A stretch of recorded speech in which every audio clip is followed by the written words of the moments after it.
Okay, good afternoon, everyone. Welcome to Planning Committee. First piece of business is the usual Chair's introduction. This is a public meeting and members of the public and press are permitted to report on the proceedings. Reporting includes filming, photography, making an audio recording and providing commentary on proceedings. Please note this meeting is recorded and streamed live. These recordings are published on the relevant meeting page of the Council's website. By choosing to attend this meeting, you are deemed to have given your consent to being filmed or recorded and for any footage to be broadcast or published. If the alarm sounds, the premises must be evacuated immediately. Do not spend time collecting personal belongings. All emergency escape routes are clearly marked. Once you've left the building, the assembly point is in the High Street opposite the Guildhall. Members and other speakers are reminded to use their microphone when speaking. Okay. To the agenda itself, item 1, appointment of substitutes. Margaret? Yes, Chair, we have Councillor Mrs Lucy Hodgson for Councillor Cleary and Councillor Stephen for Councillor Bissett. Thank you. Many thanks. Item 2, declarations of interest.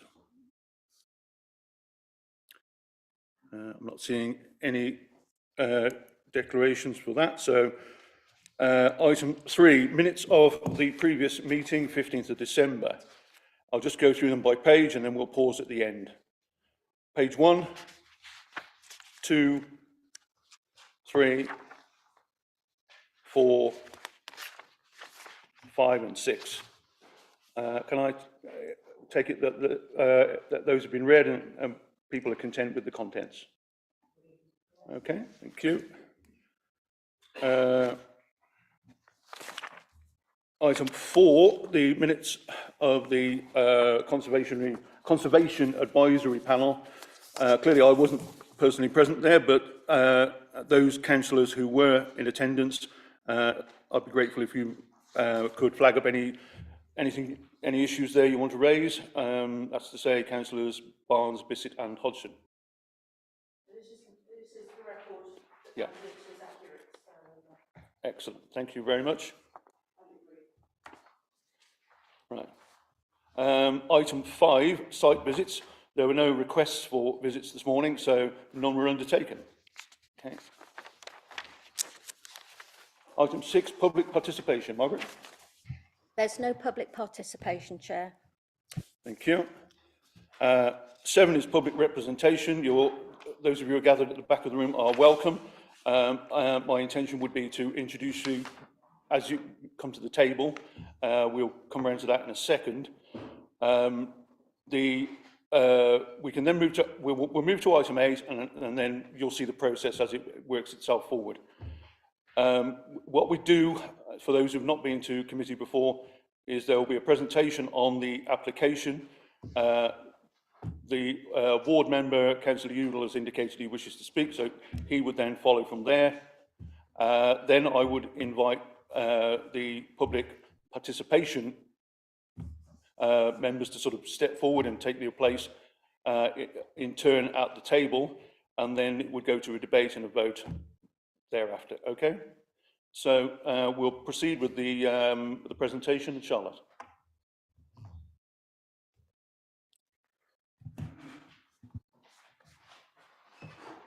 Thank you, Chair. First of all, I'd just like to refer members to the late papers, which provide the appendices to accompany the register, objector and speakers' verbal representations, which we'll hear later.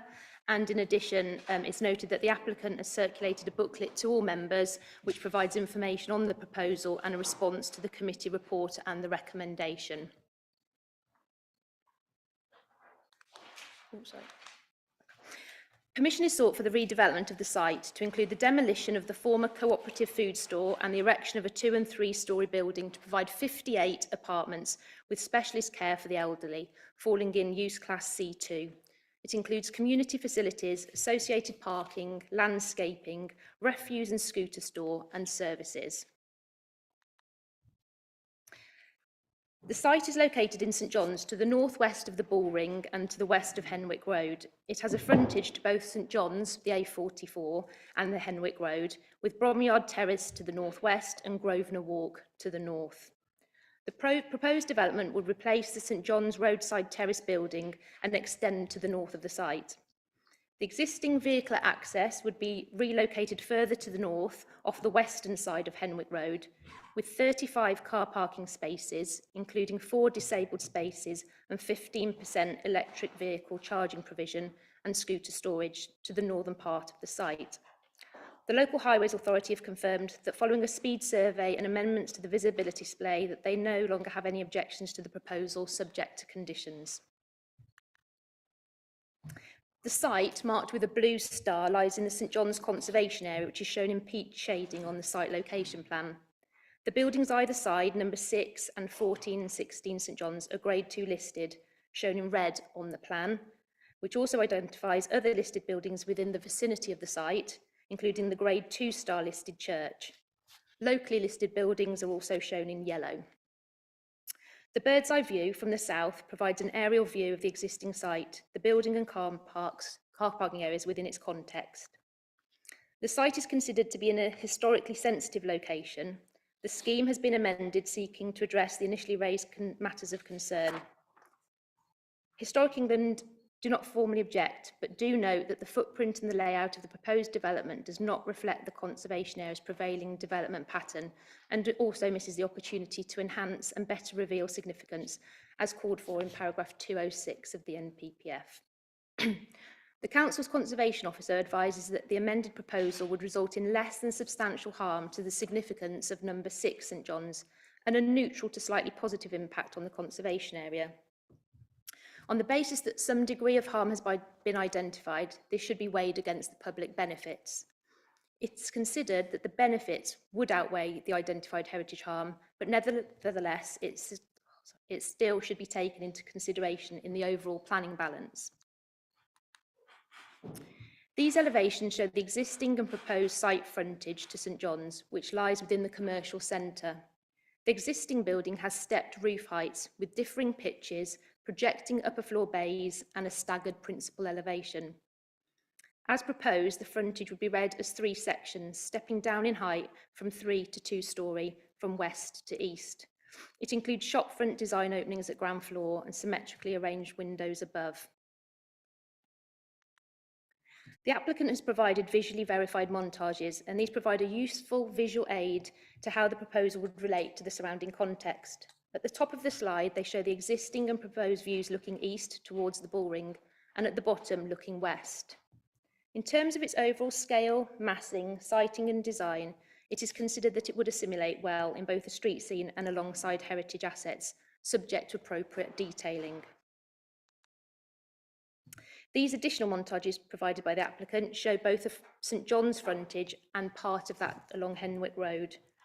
In relation to number 6 St John's, the building with the exposed timber frame, it shows the setback of the nearest bay, which better reveals the listed building. The section of the proposed new building shown facing Henwick Road is 3-storey and incorporates a setback bay nearest to the rear of number 2 St John's. It is this section of building that continues along Henwick Road, with the remainder of the elevation sited nearer to the road that officers have fundamental concerns with. The comparative existing and proposed elevations demonstrate that the overall increase in scale and mass of the Henwick Road elevation in relation to the existing building on site and those opposite on the eastern side of Henwick Road, and also on the opposite side of the A44, which is in the distance view on those photographs. It's considered that the proposed building's scale and massing would appear blocky and overly dominant, which is exacerbated by the design and the topography, which has an incline to the north and the northwest. These photographs show the existing relationship with the commercial 2-storey building on the opposite side of Henwick Road, and also the domestic scale built form to the north. These montages provide an existing and proposed view of the Henwick Road elevation, and in officers' opinion, they highlight the overly dominant scale of the proposal in relation to its context. Rather than stepping down in height to the north, as the building extends away from the commercial centre towards residential development, and as the immediate gradient increases, the proposal maintains a 3-storey height with prominent gables and projecting balconies. Although the proposed footprint, set back in part from the road, would afford some relief to the built form, it is not considered sufficient to offset the visual harm that would result from the overall scale and mass that extends along this road frontage. The existing and proposed elevations of the north-west elevation at the top of the slide highlight the significant increase in scale and mass, which would be viewed from the north on the approach into St John's from Henwick Road. This three-storey element of the proposed building would be viewed alongside predominantly two-storey dwellings, with the exception of the commercial building midway along the southeastern side of Bromyard Terrace. The southwest elevation would face towards the southern end of Bromyard Road, as shown on the key plan, and represents a significant increase in scale in comparison to the existing building and neighbouring buildings. The photographs show the context of the northern part of the site, which comprises the service and parking areas that serve the food retail store. At the top of the slide are views of the rear elevation of Bromyard Terrace. Either side of the proposed site plan, which has been reorientated for ease of reference, with the red arrow pointing north, are the views alongside the western elevation of the existing building towards the rear elevation of St John's, and looking north towards Grosvenor Walk. At the bottom of the slide, the views are looking east towards the 3 tower blocks and to the northeast. These views are looking south, with the junction of the A44 and Henwick Road in the distance. They show the land level incline from the junction to approximately the northern end of the existing building. It is this topography, along with the scale, mass and design of the proposed building, that officers consider would be unacceptable, because it would fail to integrate effectively into its surroundings and would be inappropriate to the setting of the site when viewed from the approach from both the south and the north, and also alongside from the east. The applicant's montages provide a comparison of the existing and proposed buildings alongside their associated parking and access. The proposed accommodation comprises 29 one-bed units, 23 two-bed units, and 6 three-bed units, along with shared community facilities, including a restaurant, bistro, coffee lounge, activity studio, residence lounge, guest suite, and scooter storage, and would be arranged over 3 floors. As set out in the report, officers are of the opinion that the proposal would not ensure that future residents would have a high standard of amenity in terms of daylight and sunlight receipt in both internal and external areas. This is based on the submitted information in respect of internal accommodation, which notes that some accommodation would not achieve the ranges and minimum requirements of the BRE guidance, but suggests that this is justified by the need to maximise the habitable space and also due to site constraints resulting in some single aspect rooms. Officers are not convinced that this justification is sufficient, and the shortfalls are symptomatic of the overdevelopment of the site. As a result of the reduced natural light to some units, residents would be likely to rely more heavily on artificial light, which is a negative outcome in sustainability credential terms. Turning to the outdoor space, some units would have balconies and 3 areas of communal outdoor space are proposed. The proposed siting of the outdoor areas would be close to the proposed building, existing buildings, and the Henwick Road. In this tight urban environment, the quality of these spaces is questioned, along with the likely success of any soft landscaping. This plan shows at a larger scale the relationship between the proposed outdoor spaces and the existing and built environment, including the refuse store and the car park. In the absence of clarification and appropriate assessments, officers are not convinced that the outdoor spaces would ensure that future residents would have a good standard of living conditions that would promote social cohesion, their health and well-being.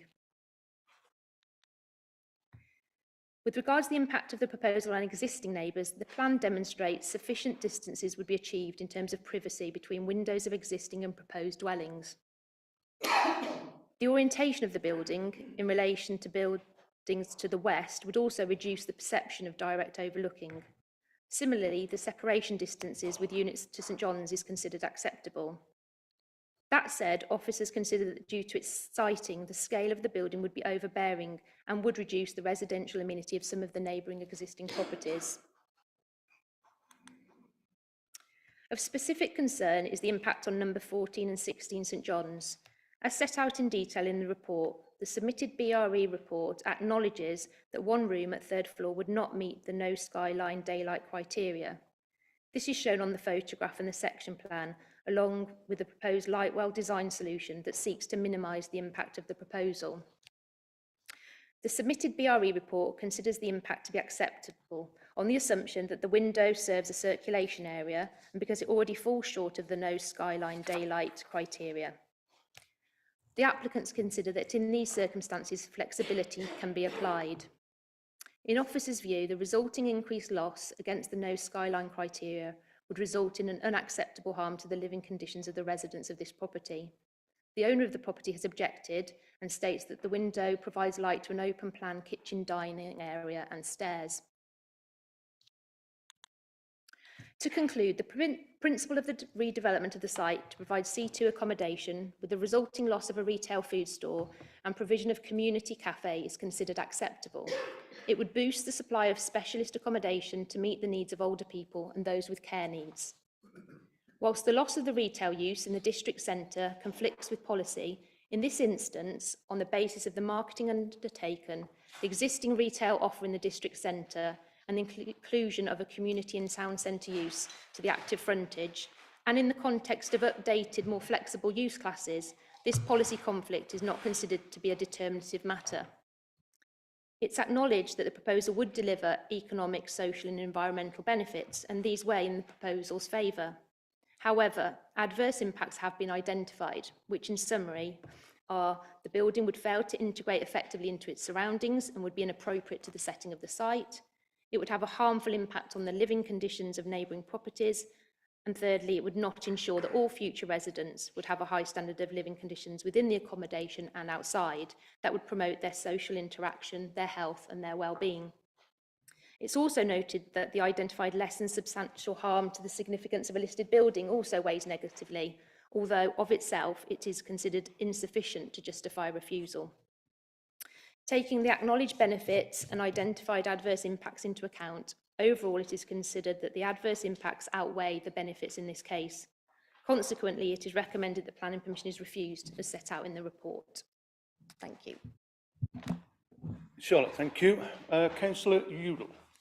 Thank you, Chair, and thank you to the Planning Committee for allowing me to speak. And I speak not only on my own behalf, but on behalf of Matt Lamb and Robin Norfolk, who have also expressed serious concern about this application.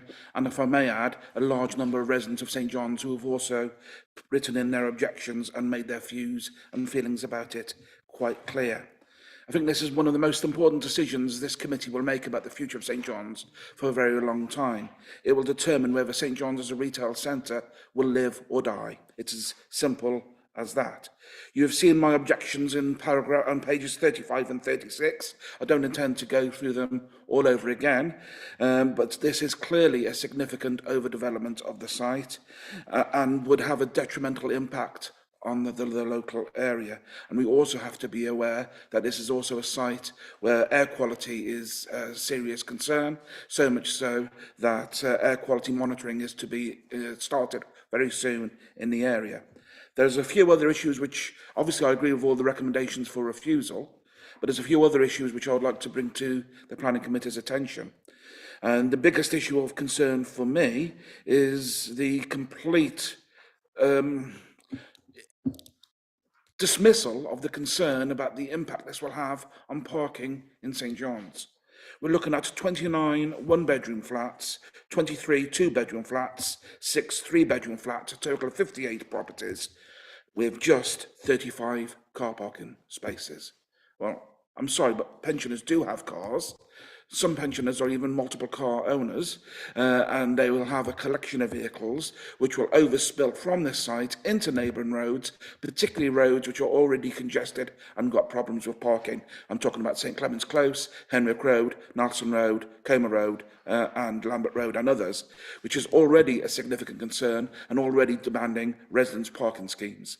For that reason alone, I have got serious concerns about the impact this development would have on the local community. But even more so, Chair, St John's needs retail development. Residents and traders would like to argue that we should have no residential on this site and it should be kept all for retail. I recognise that's unrealistic. I realise that's a lost cause, and there's going to be some residential eventually on this site.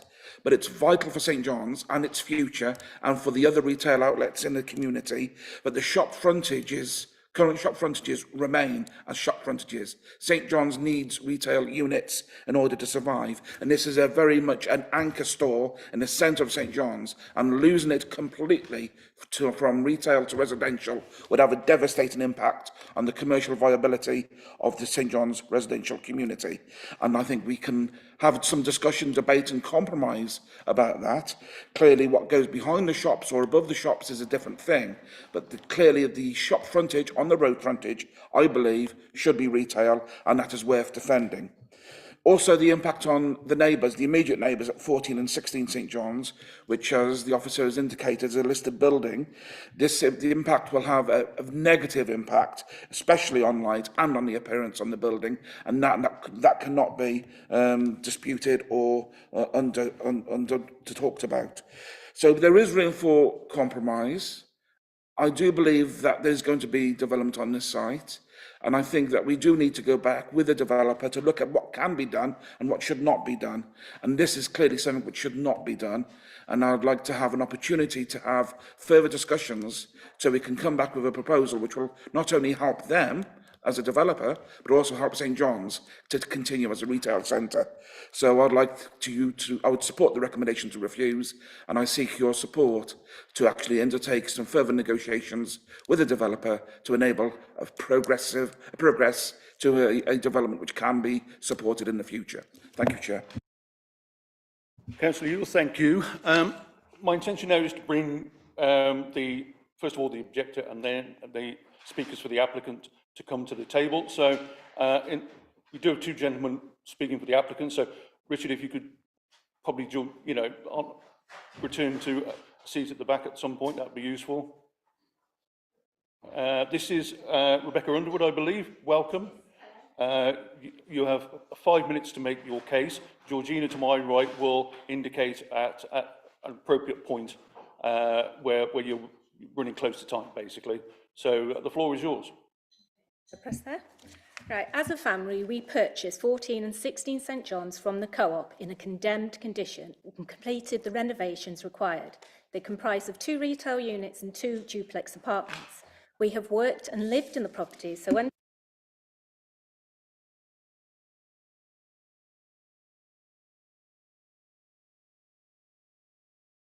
the 3-storey front elevation covers the dormer window shown in Appendix A, which I sent the photographs through. The window gives valuable natural light into an open living area. The build will restrict the light to this aspect. Additionally, it will restrict access for maintenance. Number 2, the build to the rear of the property will restrict light into both 14 and 16 due to the significant size and the length of the building. Number 3, a building of this magnitude will create overshadowing of the communal garden to the rear of our properties, which was invaluable to the tenants during COVID. The garden will be dark and uninviting. We also believe the overshadowing will have detrimental effect on Bromyard Terrace, its Grosvenor, St John's and Hilton Road. The lack of light, darkness and overbearing size will make our properties gloomy, shut in, claustrophobic and unpleasant to live in. Number 4, the front elevation builds over and blocks a listed building. We feel this makes a mockery of the historic Listed Building Act, which we felt it's a requirement to list 14 and 16. For over 30 years, we have invested to restore and preserve the historic buildings. A quote from Worcester City Council website. Worcester is one of England's leading historic cities and has a rich heritage of historic buildings and archaeological remains. This modern building will obscure an historical building and vista. Number 5, we feel privacy to all residents, tenants and properties will be compromised due to the close proximity and size. Number 6, the size and construction style are not sympathetic to the conservation area and the historical nature of St John's. Number 7, car parking is already an issue in the area. Appendix C was taken to highlight the commercial property to the rear, but also shows many cars parked on Sunday morning on the Co-op delivery area. Yesterday afternoon, it was still full. Appendix B shows the small car park where the co-op allowed us to park for free when we worked and lived at 14 St John's. Latterly, we were allowed to park behind our properties, as were the tenants. 35 car parking spaces are not enough for 58 flats, occupants, employees, deliveries and visitors. Parking is needed that side of St John's for the survival of the small businesses. Appendix C and D show the area to be predominantly commercial to the rear, Hilton Road and St John's itself. The area should be retained as a sustainable commercial retail unit, space and car parking, not residential, something that will benefit the whole of St John's community, not just a small demographic, especially in light of the rapid expansion and the urbanisation of the west side of Worcester, Dines Green, Hallow, Powick, Broadheath. Where are their amenities? We are concerned not only about the huge negative impact the build will have physically on our properties, but to the businesses and the tenants. We want a resolution as quickly as the co-op, however, we do not feel this retirement village is the one. We hope you agree with our objections and follow the planning officer's recommendation to refuse this application, and we thank you for your time. Many thanks for that. There's an opportunity now, and as there will be for the applicant, for councillors, should they wish to ask focused questions on what you've just said, essentially. So, anyone around the floor who would like to ask Rebecca a question?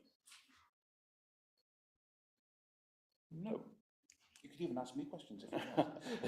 So, if you kindly return to your seat, and thanks very much for your contribution. Okay.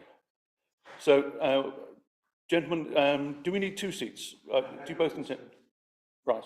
So, for the applicant, we have Rob Gaskell and James Carter is also in the room. If you'd like to take your seat, Mr. Gaskell. You will see the button in front of you to activate the microphone. Again, you have 5 minutes and the floor is yours. Good afternoon. My name is James Carter and I'm an acquisitions and development manager with the Co-op with over 30 years of experience in the supermarket property sector. I wanted to talk to you this afternoon about the viability of the retail use on site, as I know that some of the objections to the proposed development have been about the loss of the supermarket use. The viability of the Co-op store was unfortunately fatally undermined by the granting of the consent for the new Sainsbury's store in 2009 and further impacted by the opening of the Aldi store on the retail park in 2016. The argument might be put forward that the store failed due to lack of investment, but the cold reality is that investment in this store could unfortunately no longer be justified following the grant of the consent for the new Sainsbury's store because the trading potential of the store was substantially diminished and it was not a fight that we could reasonably be expected to win. The decision to close the store was an inevitable consequence of future investment not being viable, and there was no other viable retail interest in the site. As set out in the officer report, the council accept that the proposed redevelopment of the site for the proposed use will bring about tangible benefits to the district centre and help support its long-term vitality and viability, given A, the period of vacancy, B, the retail offer in the locality, and C, the provision of community uses as part of the development. If consented, the receipts from the sale of the site will allow the Co-op to invest in its sustainable core convenience estate. Thanks very much. Just 1 second. There is an opportunity now, should councillors wish to ask questions directly to Mr. Carter. Anyone from the floor? Councillor Barnes. I think you're being slightly disingenuous. Could you explain the Co-op's current policy of pulling out of large stores and only concentrating on convenience? I don't think that's, I mean, the co-op is looking to concentrate on convenience stores, but that's because larger stores like this one have become unviable, unfortunately. So, you know, we still operate quite a large number of co-op stores, and you'll know from your experience as previously involved with a co-op democracy setup that, you know, it's made sense for us to focus on that convenience estate. Okay, a further question? I think most people in St John's understood that due to the lack of investment over a large number of years, that the co-op was only heading in one way in that location. However, as Councillor Udall has recently highlighted, there should be an opportunity for maybe the co-op to have a small convenience store or sell it in a way that isn't getting rid of all the shops. Why are you putting everything into retirement living rather than looking at other options? So we did consider other options, but that wasn't viable in terms of having, you know, a co-op food convenience store on that site, and there was no other interest from other retailers in doing that either. Finally, could you comment on the original planning permission for that large co-op store that insisted that car parking would be free to people in St John's? And obviously, this new application will mean that a whole lot of parking spaces will be lost. Would you like to comment on that? I can't really comment on that. I don't know if Rob would like to comment on that. Rob wants to come to the table.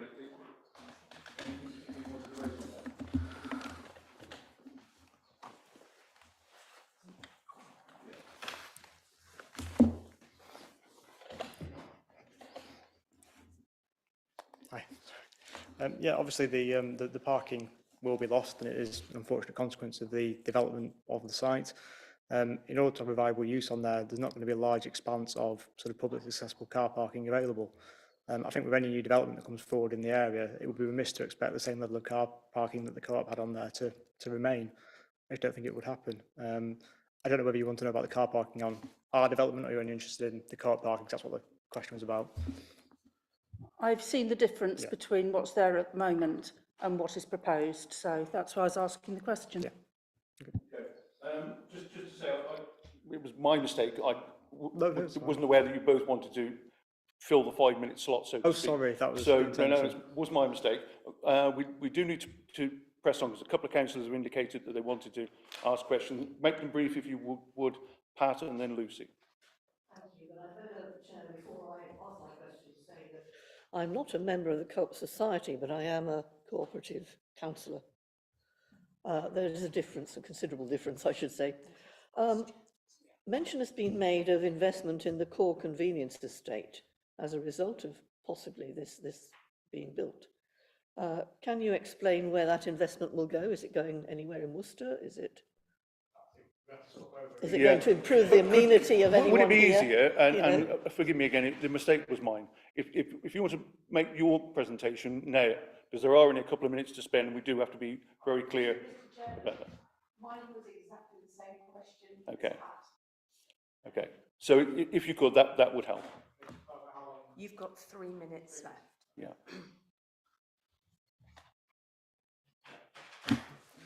Dear Chair, thank you for the opportunity to speak in support of this high-quality application for desperately needed specialist elderly accommodation. The Government describes the need to provide housing for older people as critical.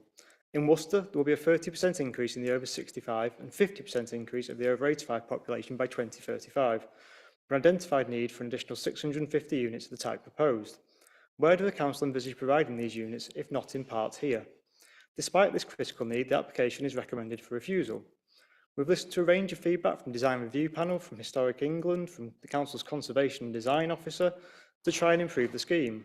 Following these amendments, it's pertinent to note that there was no objection from any statutory consultancy to this planning application, and the application will bring significant and lasting economic, social and environmental benefits. The planning officer has concern over the scale, massing and design, but this does not appear to be a view shared universally by Historic England or the Conservation Advisory Panel, who offer no objection to the application. Further, the Council's Conservation and Design Officer has confirmed that the St John's and Henwick Road elevation will be preserved and enhanced. They are parts of the conservation area, suggesting scale, massing and design must be broadly acceptable. Our view is that the verified views demonstrate this. It's hard to understand how the site could be said to be overdeveloped. The site area measures circa 5,900 metres squared, yet the building footprint only takes up 2,250 metres squared, leaving 62% of the site free from building. 40% of the site is landscaping. It is a shame that we received no detailed feedback from council officers prior to the publication of the officer report in terms of the daylight sunlight concerns that have been expressed. The submitted daylight and sunlight assessment was submitted in August 2022. The proposed development, whilst there is a regrettable impact on number 14 to 16, the impact is limited and fully justifiable when considered against the BRE target criteria. The proposed development internally will exhibit acceptable levels of daylight and sunlight, and minor internal layout tweaks, should we have been provided with the opportunity, could have addressed the issues of the internal configuration and internal concerns for new residents. But this will be at the expense of open plan living favoured by many residents. Set against these perceived harms, one must consider the benefits. Helping to meet a significant need, releasing existing, often underoccupied housing back to the open market, preserving and enhancing the conservation area, the efficient reuse of a brownfield site that is currently vacant and making no contribution to St John's, reducing the financial burden on adult social care and NHS budgets, significant economic benefits during the construction and once operational, including 15.5 million spend in 10-year period on convenience and comparison goods, and significant areas of high quality landscaping with a 250% biodiversity net gain. Considering these significant benefits, the proposal's overall accordance with the development plan, I would respectfully ask the committee to grant permission. Many thanks. Again, apologies for the disjointed nature of the handover, so to speak. Would it be possible if you could just pick up the question that Councillor Agar referred to, because I understand that Councillor Hodgson had a similar point. So please do. I mean, if we could just pick up that one point, that would be very useful. Yeah. Right, so the answer to the question is I can't give any guarantees as to where that money would be spent, but it could, for example, include the Co-op small convenience store in Henwick Road. Thank you. Thank you. And then we will open the discussion to the members. Beg your pardon, Louis. So, yes, Councillor Stephen, I believe you have.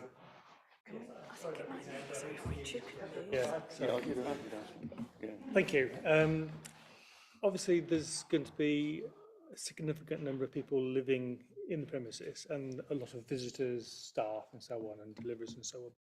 And we obviously can be concerned about traffic and parking and so on. I read through the transport plan, the travel plan, and I tried to look at the plans to try to get as much information as I could about sustainable methods to get to the site, particularly about cycling. I wonder if you can just give a little bit more information about what plans you have for cycle storage, because in the travel plan it mentions 2 cycle racks at the front of the property, and it also mentions cycle racks in the rear, I think 2 Sheffield racks in the back. But when I look at the plans, it doesn't actually show any drawings of where the actual bikes are going to be, and I'm worried that it doesn't actually show you where the cycling is going to be stored, and would they then cannibalise the space, which would be perhaps for the mobility scooters. I think we've really got to be cognizant of the fact that as we go forward, we need to be planning for the future, and the future will look quite different from today when we have hopefully better transport with more active travel planned into our network. So people will want to visit this site, people will want to work and travel there by bike, and not seeing the bike racks or pictures of bikes on a plan make me worry that whether it's been adequately planned in the detail. Did you give me some reassurance on that? That'd be appreciated. There's a sort of a number of points. I'll try and cover them roughly in order. The sort of travel plan that's submitted with the planning application is a draft travel plan. It gets worked up into full detail if we are lucky enough to get permission on this site. In terms of and sort of the measures that could be included in there would range from anything from subsidy for bus passes to encouraging car sharing through car clubs to the opportunities are endless. Basically, it depends on what's decided and what's put forward for this particular development. The detail will be worked up sort of at post-application stage. In terms of the cycle parking should be shown, and I hope it is, on the detailed landscape plan that was submitted with the planning application. There's also room for cycle parking provided in the mobility scooter store as well. So there's some hoops will be put into that mobility scooter store to also act as an internal area for storage for cycles. Okay, I've looked. I can't see it. I don't unfortunately have the plan in front of me. I don't know if officers can.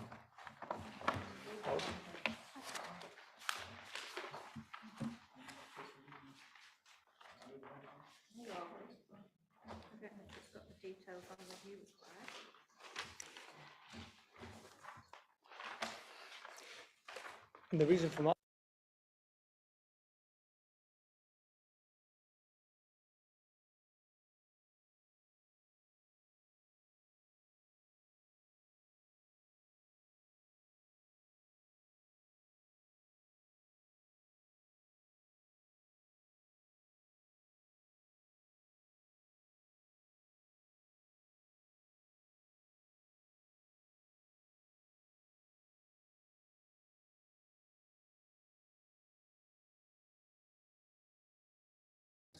If it was possible to get up the landscape strategy drawing, which was submitted with the planning application, I believe this should be on there and labelled. I think the problem is on the site plan that's been looked at.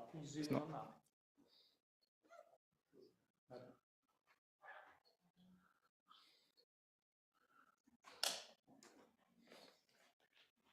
where will visitors park their bikes? In either in the mobility scooter store or in the available spaces outside. Either there or at the front. Oh, sorry. Either. In the storage area. Yes.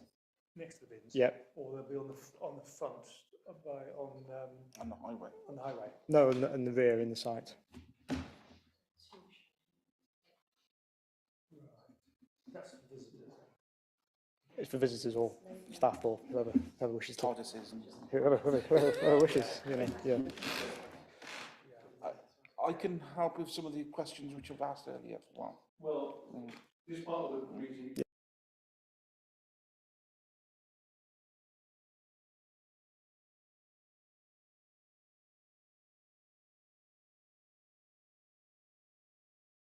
Details in terms of all that kind of stuff. Oh, sorry. Obviously, for purposes of clarity, if we could sort of come this way. Yes, sorry. Yeah. Councillor Lewin. Thank you, Chair. I'd just like to seek clarification on the amount of cars that you're expecting at the development, because I've seen that obviously the C2 classification, you expect people to have care, but you have got a number of apartments where you've got a couple, and it could be that only one person needs care and the other person is going to be driving. So have you considered that in your figures, please? Thank you. Yes, yes, we have. What we do to what we've done to work out the car parking ratio on these sites is we've undertaken detailed traffic studies and parking studies of our completed developments. So we assessed 4 completed development sites, and through all the data and through the information that was picked up through that survey, we actually demonstrated that we needed 50% parking provision. So if you had 60 apartments, you needed 30 parking spaces. That's the evidence that we shared with the highway team, and that's the robust evidence that's referenced in the officer report in terms of the level of justification that's provided. In terms of the number of people that will be sort of occupying, our average occupancy rate per apartment is obviously varies between scheme, but it's sort of between 1.4 and 1.6 people. We find a lot of the A lot of the apartments are occupied by single people. Okay. At that moment, I don't see there any further questions to yourself personally. Councillor De Sera. Thank you, Chair. Just a quick one. Could you confirm, are you from the co-op itself? No, sorry, I'm from the Town Building, so I'm from the applicant. So James Carter is from the co-op. You're from the co-op. Thank you. Yeah. Okay, what I'm going to do now is, if I can ask Mr. Gaskell to return to his seat. Richard, if you could. Very briefly, Chair, just very briefly to answer Councillor Barnes' question about the car park. There was never a planning condition on the car park being for public use. It was a planning undertaken by the co-op in 1979, and it's been used as for community use for 40 years since. So it was never a condition, but it was an undertaking, and that's been used as such.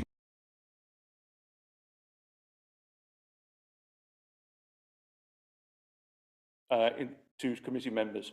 Okay, so now we're going to open the discussion around the application. Any further comment anyone wishes to make? Alan Amos. Thank you, Mr. Chair. I didn't want to disappoint you by not making any comment. I'd be over distraught, Alan. I actually have some sympathy with the applicants here.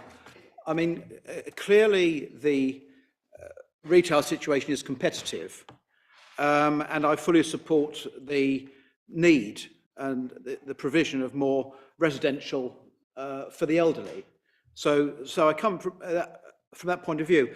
But the problem is, again, I think this is just the wrong location. It doesn't always happen in my case, as you know, but I would endorse what the officer said when she talked about scale, massing and design would represent an overdevelopment. So I think, to be honest, Mr. Chairman, there's simply too much of it, and it's in a very prominent position. And again, I come at it from the point of view that St. John's is actually a village. It has its own identity, it has a beautiful church, not very far from where this development is being proposed.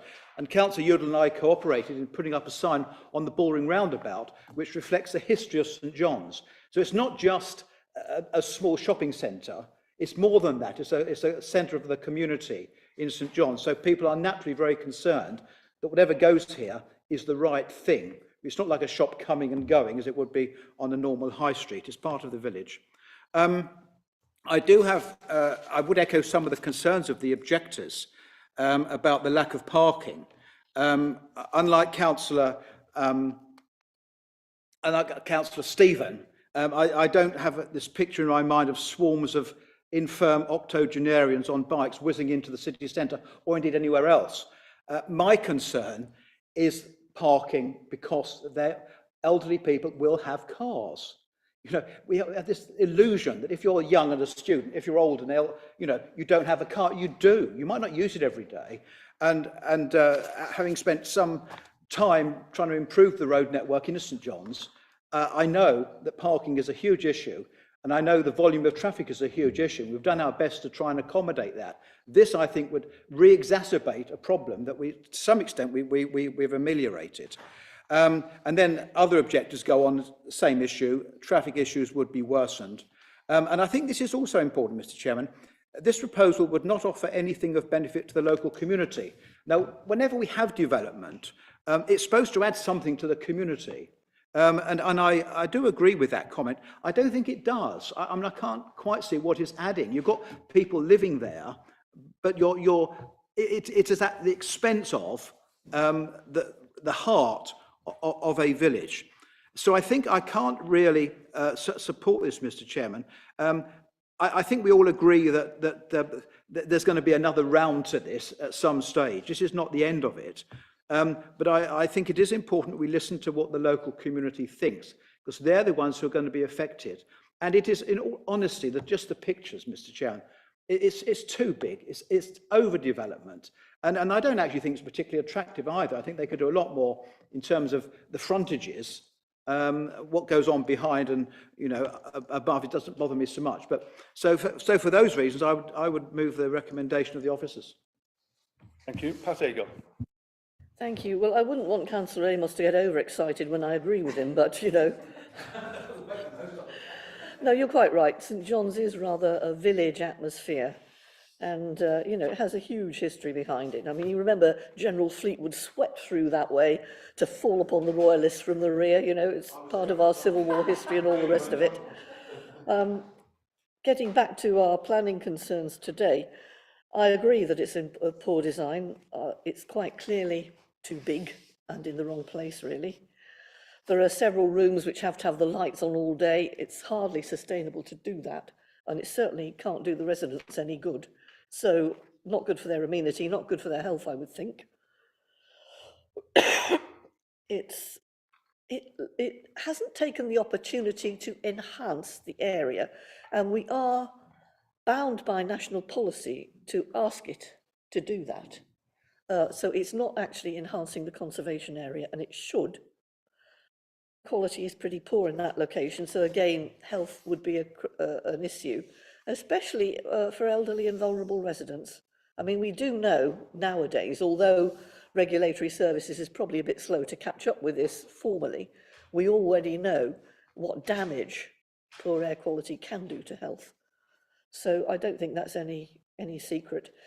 And the question I would ask of our officers at the moment, I think, is we've been told there's 40% green space, but how much of that is usable space? How much of it is going to be or adding to the amenity of the residents of this development? Because we've recently discovered, I think, during COVID, just how important that is to us, how important it is to our well-being, our mental health. And of course, some of these residents, maybe many of them, will not want to go too far from base. So green space on site is going to be more important than with most developments.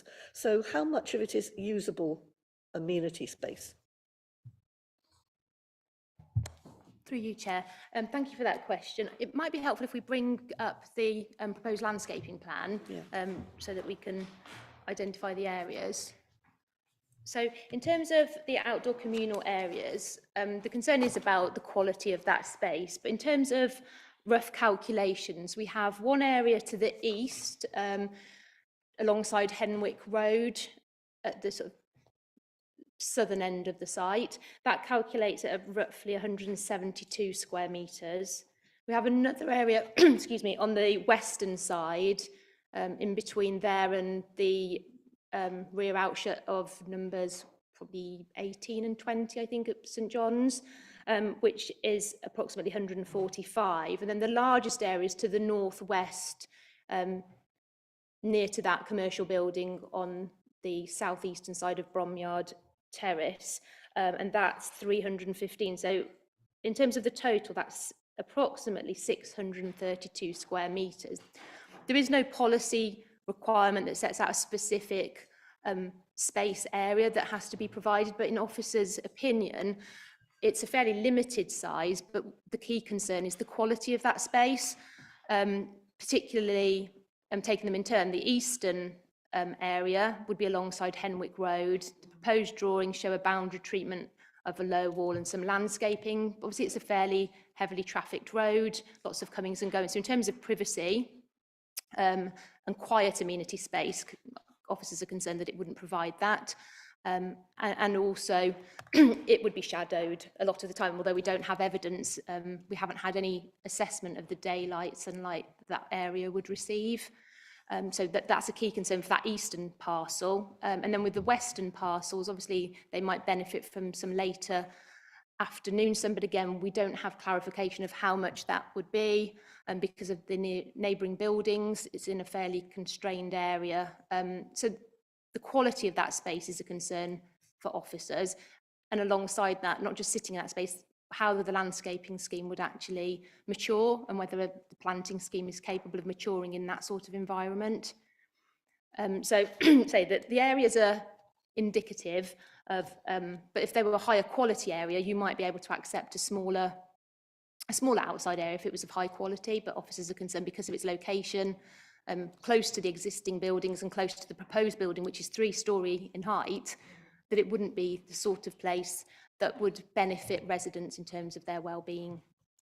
Thanks. Would it be too much to say then that we don't have a lot of quality outdoor space, amenity from it? And through you, Chair, we have to look at both the inside and outside space. But in terms of the outside space, as we've recommended, reason for refusal number 3, the concerns are that it hasn't been demonstrated to us that that area, the outdoor space is of sufficient quality, that it would meet that policy requirement. Thank you. Thank you, Pat. Lucy Hodgson. Thank you. I'd just like to major on the heritage and 7.89 shows that the application is in the conservation area, that there's a number of grade 2 listed buildings are in the vicinity, and also the church as well. And though Historic England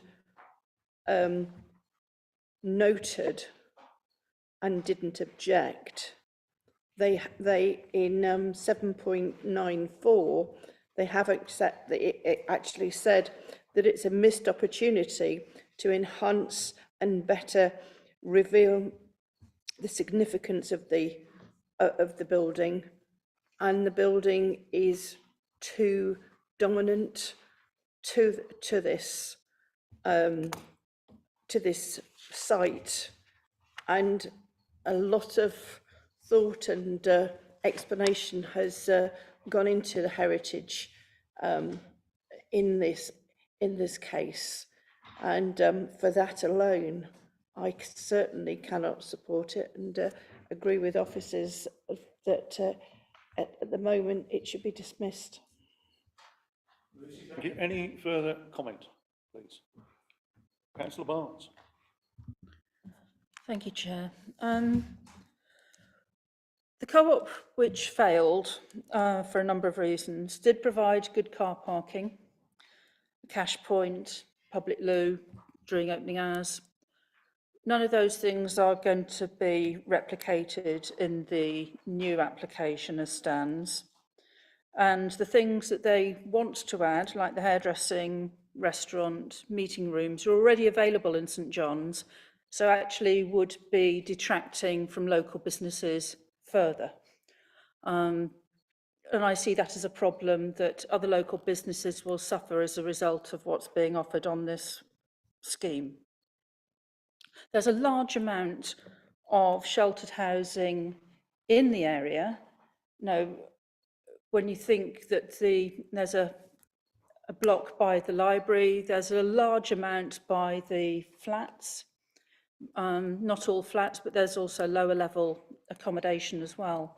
So we have an enormous amount of accommodation for generally elderly, vulnerable people. And this is just extra, as far as I can see, except for it's for a slightly different group financially. I'm not sure that having that sort of focus in the middle of what is a community is a good way of doing things, when we actually need to have little shops maybe, or workspaces, something else that would actually reinvigorate rather than take away from the other businesses. So from that point of view, I would be against this particular application, although I understand that there will be something needs to be done with that site. Many thanks for that. Anyone else wish to speak? Councillor Lewin. Thank you, Chair. I'd like to agree with Councillor Barnes that on this site, the active frontage for this village setting is really important. And as you can see from when you look at Worcester itself, we do very well for independent shops. Compared to other cities and towns in the region, we have got a better occupancy rate, and those local opportunities for local people and local businesses will miss out if this project goes ahead. And I think that's really important.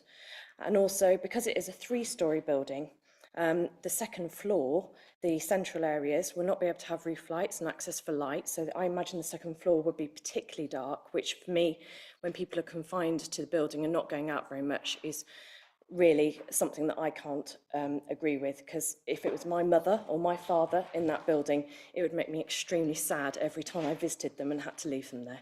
Thank you. Many thanks. Any further comment from members? No, thank you.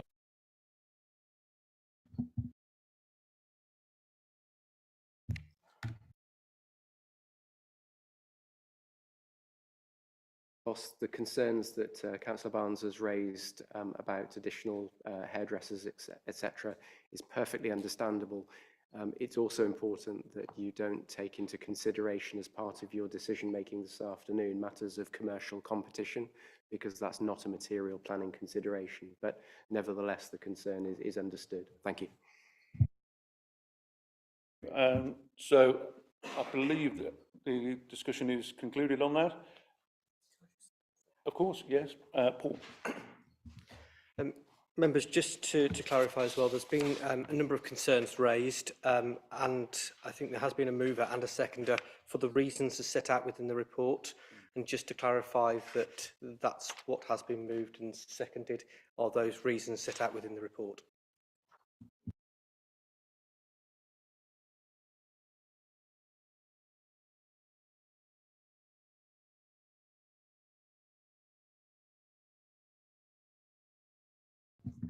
Okay, the recommendation being that the Planning and Governance recommends that the Planning Committee refuse planning permission for the reasons set out in section 9 of the report. Those agreeing with that, please show, please.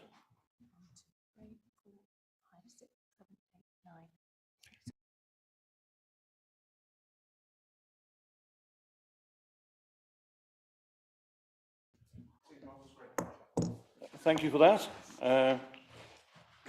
We can move on to the next agenda item. Just pause for 30 seconds while... thank you all.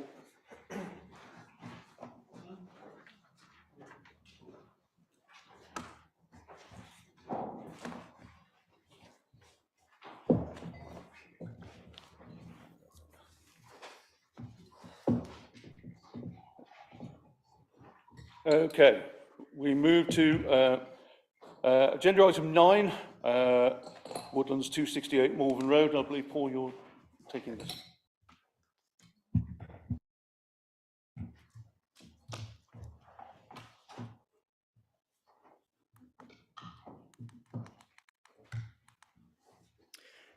Thank you, Chair. Good afternoon, members. So this application relates to the property known as the Woodlands, Malvern Road, Worcester. Planning permission was granted in 2008 for extensions to the existing property, along with the construction of 3 dwellings. As you can see from this bird's eye view, the permission has been partially implemented through the construction of the 2 dwellings, and the works to the 3rd dwelling and the extension to the Woodlands have not yet to be completed. Just for context, that's the picture of the Woodlands prior to any works commencing before 2008. And that's a similar view with the 2 units which have already been constructed and Woodlands in the far distance. And that's just coming back to the access drive and the 2 dwellings in the Woodlands. And that's a further view of the Woodlands, as you can see. This is the first of 3 applications on the agenda this afternoon, and this seeks for planning permission for extensions to the side and to the rear of the property. This is largely similar to that which has previously been approved, with minor changes to the windows and the doors. So that was the previous approval, and that is what is now approved. And if you want to do a comparison shot, that is the original approval, with the blue, which is the overlaid, which is now being proposed. As you can see, it's largely similar, with some changes to the windows and the doors. The rear extension is slightly larger in width than previously proposed and marginally deeper. Parking arrangements are provided to the front of the garage, allowing for 3 car parking spaces in accordance with the Streetscape Design Guide. And that is the approved plan showing the 3 car parking spaces, and that is the proposed, which is identical in its arrangements in terms of car parking spaces. The alterations to the rear of the property allow for adequate separation distances to be made, which, along with the strong rear landscape boundary, ensures that no overlooking or loss of amenity will occur to residential properties in Hudson Drive. And members will notice that the letters of support have been received and received yesterday from 20 and 22 Hudson Drive. To the front, the garage addition and room above would create an additional window. However, there is adequate distance between that and the boundary of 270 Malvern Road to ensure that no adverse impact will occur. And members will note that the first floor arrangements are identical to that which has been previously approved. As set out within paragraph 6.2 of the report, 5 objections have been received, citing loss of privacy, that works have already begun, inadequate parking, highway safety and removal of trees. Officers have fully considered these objections and have concluded that no adverse loss of amenity will occur, and indeed there are no changes to distances previously approved. The owner of the site has planning permission already in place to carry out works to the property. This application is seeking for minor changes to those so that the works carried out are not unauthorised. Car parking is wholly in accordance with the approved standards and conforms with that which has been approved already. The existing dwelling and the proposed alterations will not result in any additional traffic movements that would represent a highway safety issue. And members will note that a condition is proposed to protect trees to mirror the safeguards of the previous approval. Overall, the extensions are wholly acceptable in their own right and do not result in any adverse harm to the design of the host dwelling, neighbouring properties or highway safety. The extant permission is a material consideration which adds weight to the acceptability of the proposal.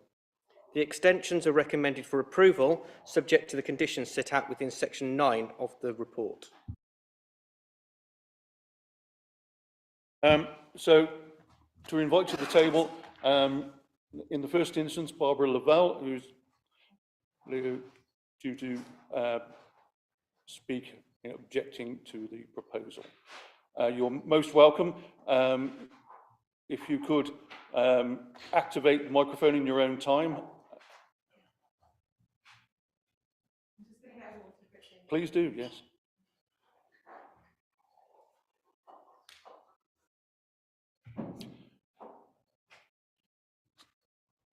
So if you could, as I say, just press the button and the red light will appear, and you have 5 minutes. Hello, everyone. Thank you very much for letting me speak today on behalf of myself and also the owners of 268B. I live at 268A, and we have several issues with this development. First, I would like to say that none of us are opposed in principle to development on the site, including Plot 3. However, there are many issues that are currently unresolved due to the outstanding planning permission regarding Plot 3, and then how that relates to the new plans for 268. So in your agenda, you accept that the changes to the driveway that are proposed are less safe than the current driveway for just 268, 268A and 268B. And further, they are less safe than the 2008 approved plans, although you do not feel this is sufficient to block approval. I do reiterate that the number of cars having to reverse from the private drive onto the public highway of Malvern Road will increase, and this is not ideal considering where the private drive comes out onto Malvern Road with a bus stop and the access of Lincoln Close, a retaining wall, other things. I also consider it a great shame that all but one tree has been removed from the site of 268, that being the lime tree with the TPO on. Most of these trees were removed before before the recent updated arboricultural survey was done. And although I accept that these trees were not protected by a TPO, I think it goes against the character of the site. I remind you that the property is called Woodlands. There was a covenant across the whole site from 1947 to protect any trees on the boundary, and the 2008 Planning Permission recommended retaining as many trees as possible. Also, there is no replanting scheme, and the comments from the arboriculturalist on the planning site state that a monoculture laurel ready hedge to a height of 1.6 metres will be recommended. This is also not in line with the biodiversity plan for habitat and appearance, etc., that was suggested in the 2008 permissions. I am pleased to see that the new plans for 268 contain extra drainage considerations in the form of a soakaway and a strict drain. However, I do not feel this will mitigate the risk of additional water management as the roof is larger on this newly proposed building, and the removal of the trees means that a much greater volume of water will be hitting the roof and won't be able to soak away into any lawn or other land. And the soakaway might also be in conflict with any replanting scheme.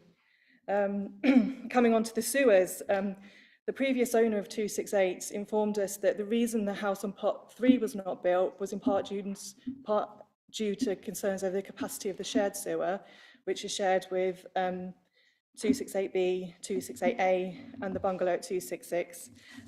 We have a particularly narrow sewer that serves us, and it is in our experience that during times of very heavy rainfall, when the ground is already saturated, the sewer system can become overwhelmed.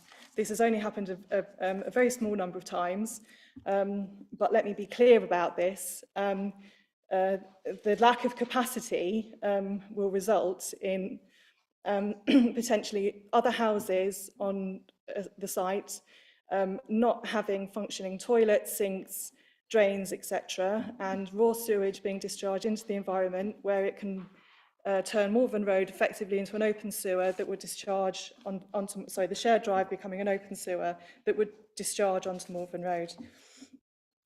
These incidents are rare, but any additional stress on the system, I think, is a real problem. And there's been no plans to show how the current house at 268 will be reconnected to the sewer system. You've got 30 seconds left. Thank you. So as a result, we object to these plans because the issues around the additional property causing stress on this house at 268, and until those are resolved, we don't think that these plans should be approved. Thank you very much. Thank you very much. Questions from members specific to this item on the agenda to Mrs. Laval, please. Councillor Stephen, then Councillor Amos. You began by talking about the cars and traffic getting off-site and having to reverse back onto the road. Yeah. Can you expand a little bit on that? Is it that there's not enough space on site to be able to turn the car around?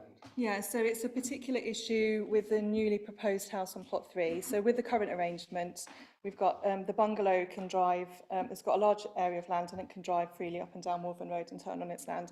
And similarly, the new houses at 268A and 268B, so the ones that were built back in 2011, they have large driveways, and so they can manoeuvre easily on their own site to then pull onto the narrow shared drive.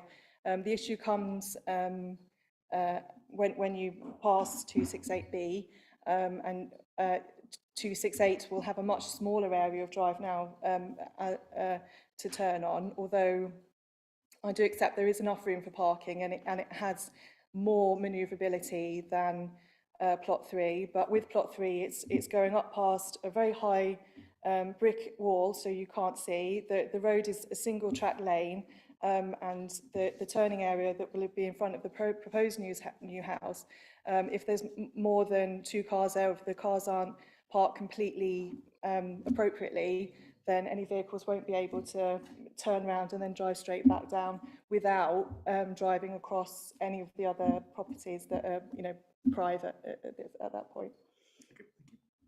Thank you. Alan. Thank you, Chair, but Councillor Stephen just answered my question. Thank you.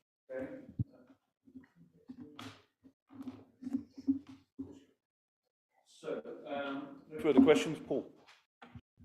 Members, I just thought it'd be useful just to mention, and thank you to the public speaker for the detail of her concerns. There are 3 applications before you, and a number of the concerns that have been raised will come out in the next applications. And whilst members, I'm not saying members to disregard those comments, because I think they're worthy of retaining in your minds, but the current consideration on the agenda item that we're dealing with is the extensions to the existing property.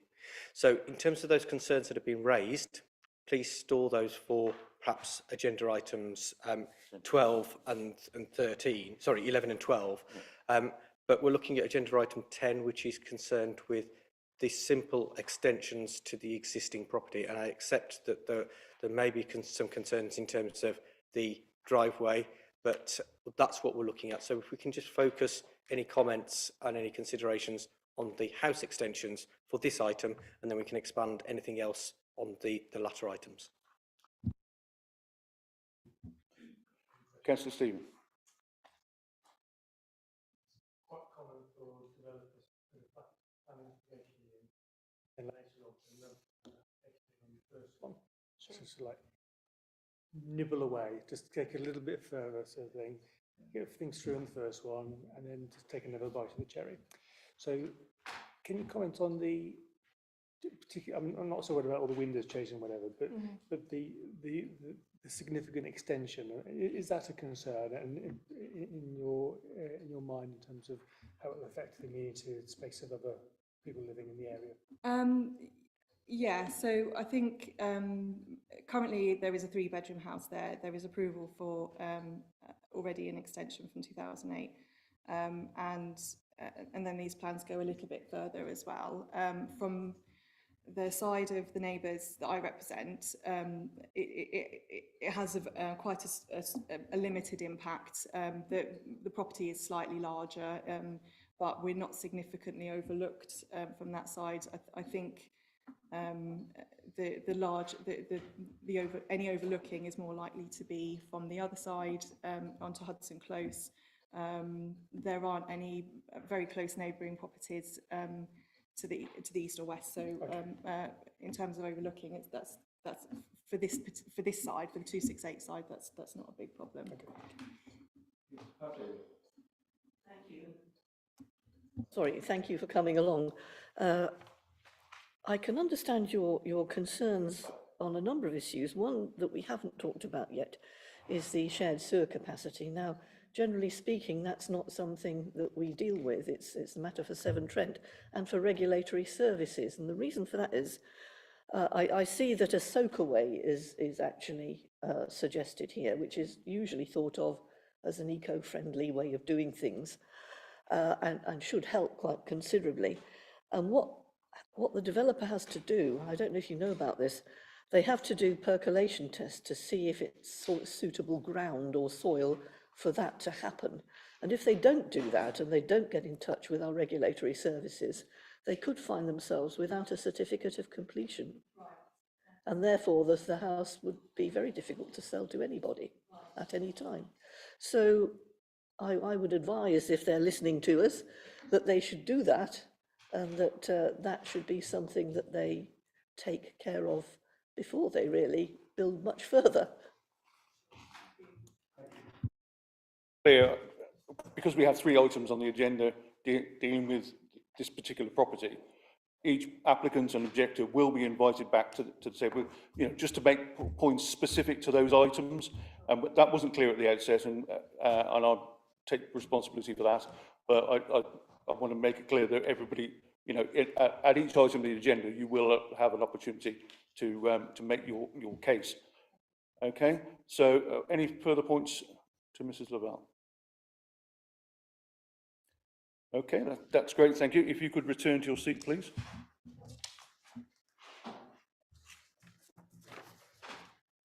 And now we welcome Beck Story Verhagen, I hope I pronounced your surname correctly, who is here to speak on behalf of the applicant.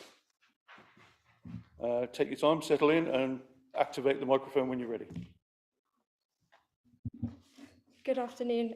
I'm speaking on behalf of the applicant, and thank you for the opportunity to speak. I'll just keep it really brief. So this application is just regarding the extensions and alterations to the existing house.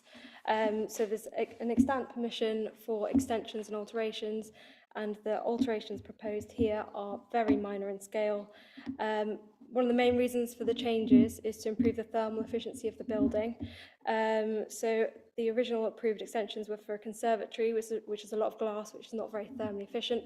So the changes seek thermally efficient walls and then render as well on the front of the building, which contains which vastly will improve the thermal efficiency of the building. And there's been no objections from County Highways. There's been no objections regarding the trees. There's no objections regarding the drainage, and overall the recommendation is to approve. And I'll leave it short and sweet like that. So thank you very much. Many thanks. If you could, no, are there any questions first of all to Mr. Haag? No, doesn't appear so. So thank you for your contribution, and we, as I said to the other party, so to speak, you know, we will come on different items of agenda in due course, okay? But if you could for the moment just take your seat, that would be great. So further contributions, Councillor Amos. Yeah, thank you, Mr. Chairman. You can see why I've called this in, and it's a complex matter on this one side. Could I ask the officer just to go back to the original drawing, because I think it is quite, it illustrates the complexity of the site, if I can put it that way. It's a rather unnatural site, with the thin blue line up the driveway. I think it was one of the first pictures we had before this one. Yeah. Oh, okay. No, keep going, keep going, keep going, keep going. No. The location plan. Yeah, that's what. Yeah, that one. Yeah. So you can see why Mrs. Lavelle would have an issue, because I mean, look at the driveway, how narrow it is. So obviously, highway or parking could be an issue. Could be an issue. And two questions to the officer. It says the planning permission is still extant. I have to say, Mr. Chairman, you know, and I would like it clarified. I mean, planning permission was given 15 years ago. Are we saying that once you've got planning permission, it is for infinity, it is eternal, it is endless? You know, Yes. George is saying it is. Once it's been implemented, yes. Just for the record, and through you, Chair, once a planning permission is implemented, it is commenced. There is no end date. So you'll notice on planning permissions that this committee gives in abundance, and that condition 1 has a time limit. The development shall commence within 3 years. Once it is commenced, there is no end date, and it can be resurrected at any point if it's partially implemented. Right, thank you, Mr. Chairman. Well, in that case then, that follows neatly onto my second question, because part of that planning permission was the third house, was it not? Where is the third house going to be? Because we can't, if we can discuss a planning permission because it was given 15 years ago, it is a perfectly reasonable question to ask, well, you haven't finished it yet, where's the third one going to go? Because this extension directly would affect the third property, as far as I can see it. So they can't complain that, well, you know, it's a long time ago. Well, it's being reopened because there's another development on the site, albeit within the existing planning permission. So where is it on the site there? Perhaps, I think I know, but just Mr. Round could just point out, then I could be absolutely certain that I know.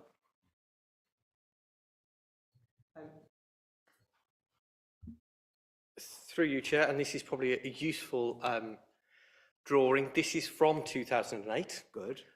So you can see the extensions to the property, and the extensions to the existing property are wholly to the left of the property if you're looking from the front. So you can see the attached garage. There are no alterations to, if you want to say, the north. And then you can see the plot boundary to the north beyond the existing house and the proposed garage. But bearing in mind comments I made previously, we're purely looking at the extensions, but there are no extensions proposed adjacent to the boundary of the new property. Right. So in terms of, if we wanted to go to the aerial photo, again, just to be absolutely sure, it's going on the green grass to the right-hand side of that photo. That's where the other property is, and there are no extensions to the right-hand side of that property.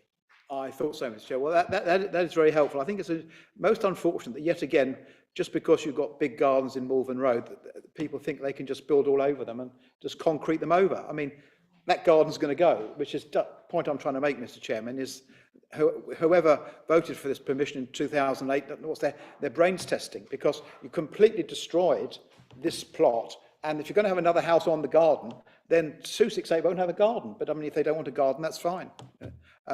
But can I just come back to something that Councillor Stevens said? And I think I know, again, the answer, but I just want to clarify this. It seems that planning permission was given, but then actually they want planning permission for something else. Now, it could just be me, but looking at what the permission is for and looking at the new amendments, that is a significant difference, I would argue.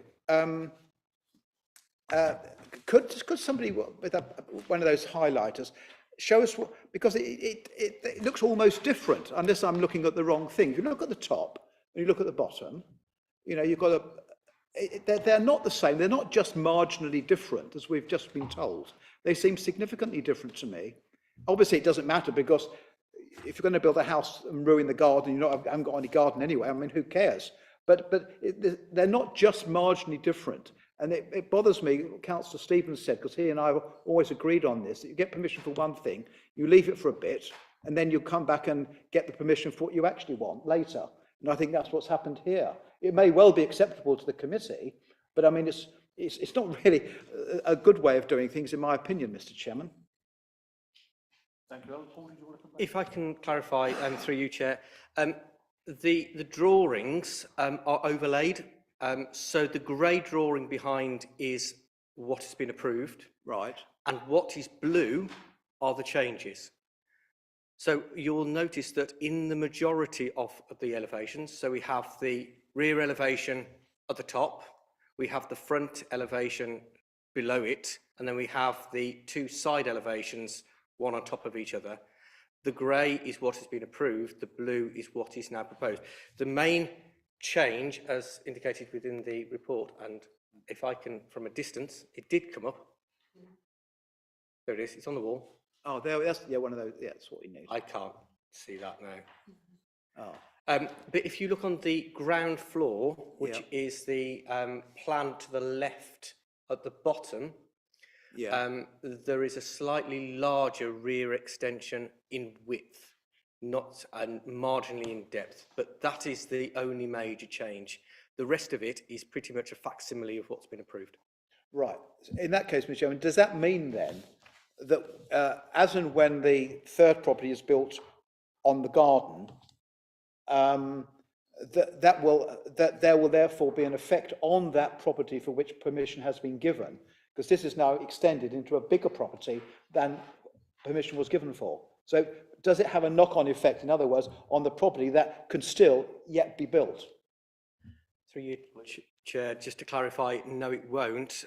The marginal increase to the ground floor is away from that property. There is no change to the approved extensions to the boundary of the property of Plot 3.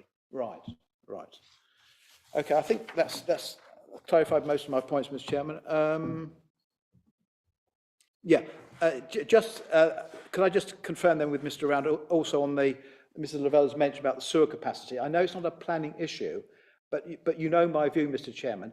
If we grant planning permission, which has consequences, we can't just walk away and say it's nothing to do with us, Gov. because it's a consequence of permission we have given. So has that issue been looked at? Have we any knowledge of that issue, or about that issue? Through you, Chair, in 2008 there was a condition placed upon the planning permission for sewerage and drainage plans which were submitted and approved by this council. So they have already been approved and agreed by this council as a result of the planning permission. These changes which we are considering today don't increase the amount of toilets, they don't increase the amount of bathrooms, so there's no increase in the amount of sewage capacity that's as part of these proposals. Except if the house is big and there could be more people in it, it will intensify the use of what there is. In terms of the amount of bedrooms, they are exactly the same. The only space is a slightly larger conservatory. Right. Okay, thank you, Mr. Chairman. That clarifies that. Pat. Thank you, Chair.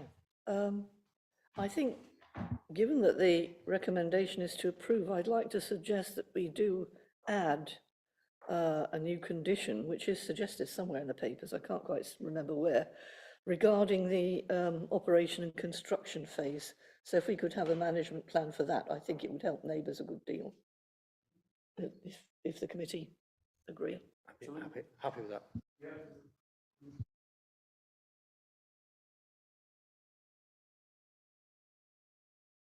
Councillor Lewin.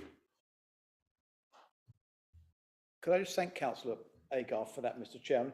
Could I just at this point say, just on this particular point, when a neighbouring property was built, well, they built a mini estate on the garden, there was chaos. You've seen at that point of Malvern Road, it narrows considerably. That's why I've put 2 speed cameras up, because speeding traffic is a bit of a problem. It comes out too fast, but it funnels the traffic. That's why it's an issue. The construction of Mayfield was done not very considerately to people using the road or using the pavement. Lorries were just turning up, parking on the pavement, turning around, doing what they want. Mud on the road, mud on the pavement, and people walk down there, many elderly people. So I hope, Mr. Chairman, if we have this plan, it will be enforced and we don't get some cowboy developers doing what they want.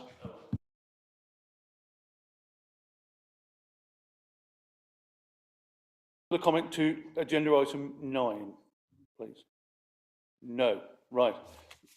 So I'm going to put this to the vote, and just bear in mind we are dealing only with agenda item 9 at this point. So the recommendation is that planning permission be granted, subject to conditions set out in the report. Those in favour, please show. Yeah, with the additional conditions that we spoke about a second ago. Yes.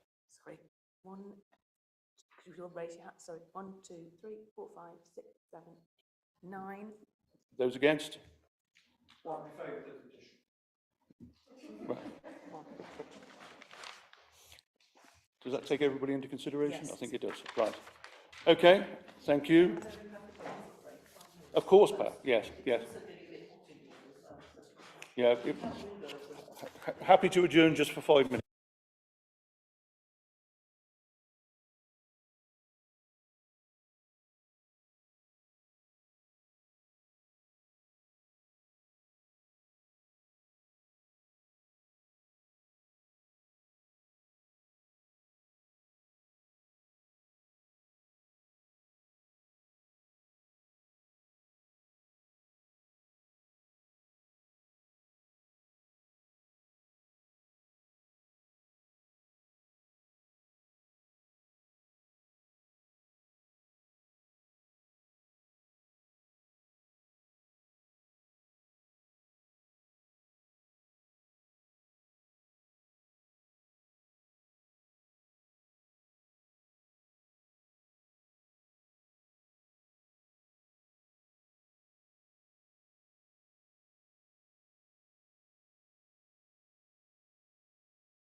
offer the opportunity to both applicant and objector to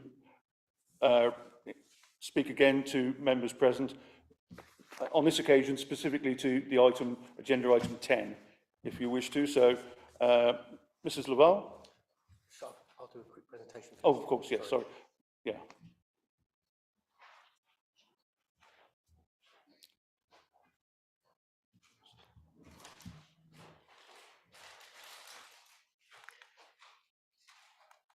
I'll wait till this catches up. I'm off. So, members, this is the second of the agenda items relating to the woodlands concerning on this application, a non-material amendment to allow changes to the planning permission that was given in 2008. And this non-material amendment specifically looks at the site access, layout and drainage. Ooh, I didn't press anything.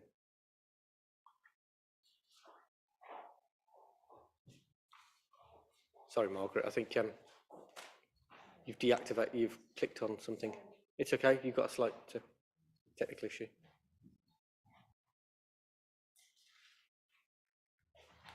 Yeah, I'm back in control. Where did we get to? There.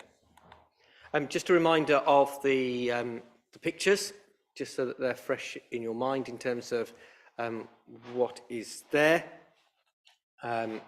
That's looking from the other angle, and then finally coming back round to looking at the access drive and the parking areas. The access road serving the two completed dwellings deviates from that which has been approved. And this application seeks to regularise this position and make some minor alterations to serve the third plot. And you can see the driveway in the black tarmac and then the lighter colour area of the driveways.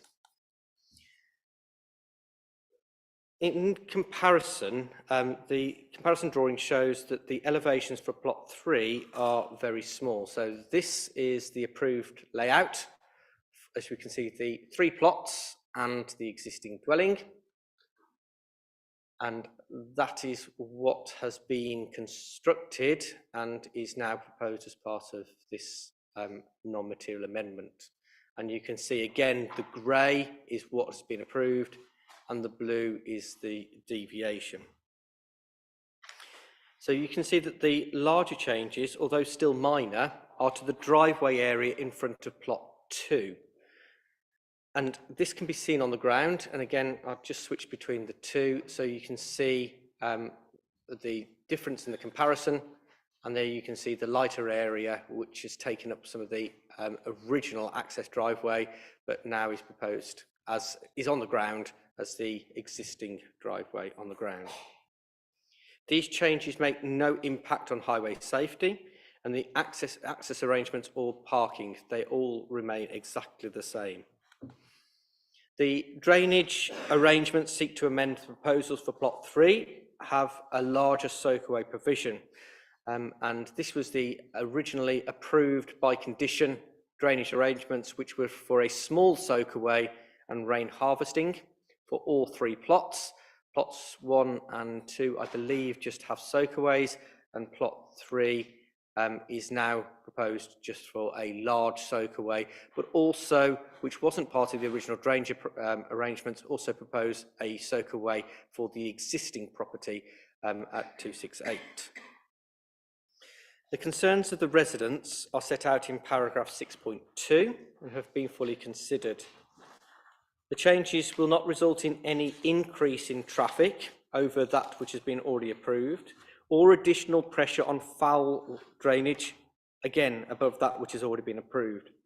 The surface water drainage system layout is only altered in respect to the larger soakaway, and once constructed, South Worcestershire Drainage Partnership are satisfied that the surface water drainage is acceptable, with the greater detail being considered through the building regulations process. And as mentioned, I think previously by the objector, there will be eco drains as well as soakaways to be able to protect other properties from surface water drainage. Overall, the changes proposed to the access arrangements and the drainage arrangements are considered to be non-material and can be accepted as an amendment to the original planning permission. Thank you, Chair. Again, offer the floor again to Mrs. Laval first. Specific to this item, if you would, please. Thank you. Right, where to begin with this one? I have many issues with the erection of this house. It is already in breach of many of the conditions under which permission was granted back in 2008. The much narrower drive leading up to plot 3, followed by the erection of a wall between the boundary of 268B and what is now plot 3, makes the access to plot 3 far less safe. And it also greatly increases the risk of flash flooding across the lower properties of 268A and B, and also down onto Morven Road. There is nothing that have been added in this plans to mitigate these additional risks due to the changes that were made. I highlight that the changes were made in 2008 because no house was to be built on plot 3. You just showed a picture of a sewage plan which is incorrect because it has not been followed and it now cannot be followed.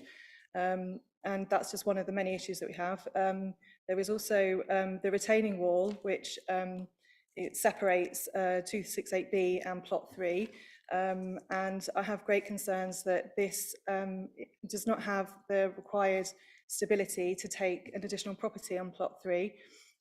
In the submissions in the agenda, it states that because plans were drawn up to build an appropriately strong wall, that the wall that has been built must therefore be that strong, otherwise it's in violation of planning. However, as only 2 houses were built and plot 3 was just a lawn at the time, it's quite likely that that wall was just built with the strength to retain the gardens as they were and not the house. And as the house is currently under construction, I have great concerns that no further requirements have been put on the builders to confirm that this wall is safe. If it does collapse, it's likely to not only bring down the house that they're trying to build, but also the neighbouring house as well. And I think that any construction should be immediately halted until this is done. Further to that, the trees have all been removed from the site. That is a breach of the original plans, and this also increases the amount of water that will be going down the sewers from the capture from the rooftops, which is a change from the original plans.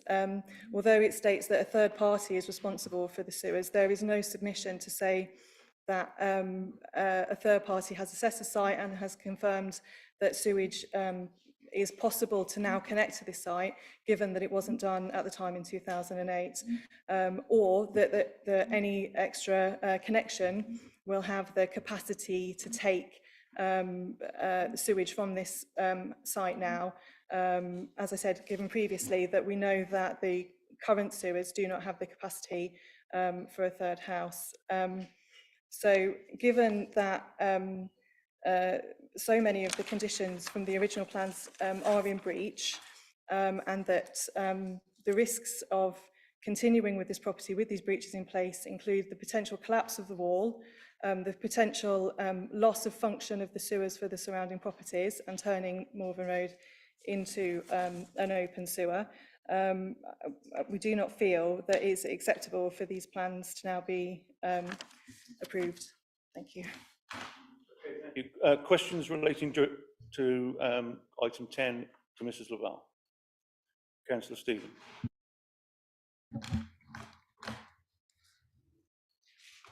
From a layperson's point of view, it looks from the plans as if the driveways have been extended and then width of the road part has been narrowed. Mm-hmm. Yeah. But for all intents and purposes, they're both car use and they're both paved or tarmacked. Sure.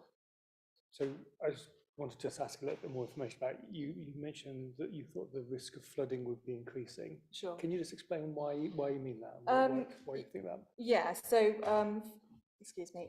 First of all, I should note that plot 3 and 268A sits at the highest point of the site, and the other houses, 268B is about a metre lower, and 268A is a metre below that, and then the bungalow is below that, leading down below onto Morven Road. So the natural tendency of the water is to flow down from the top of the site towards Malvern Road.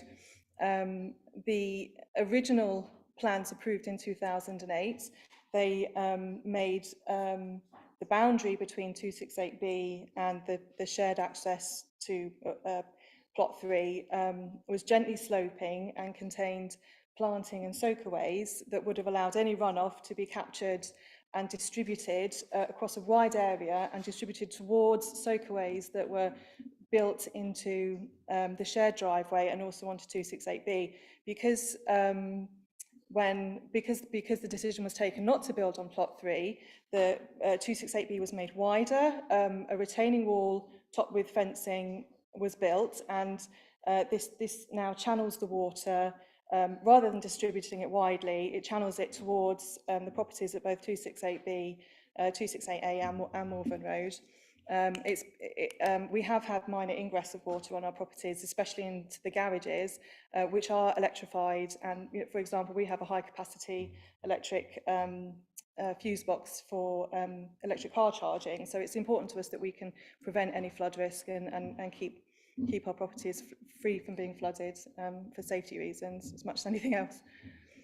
Does that answer your question? It does, and I think maybe one of the things that would be interesting is perhaps when we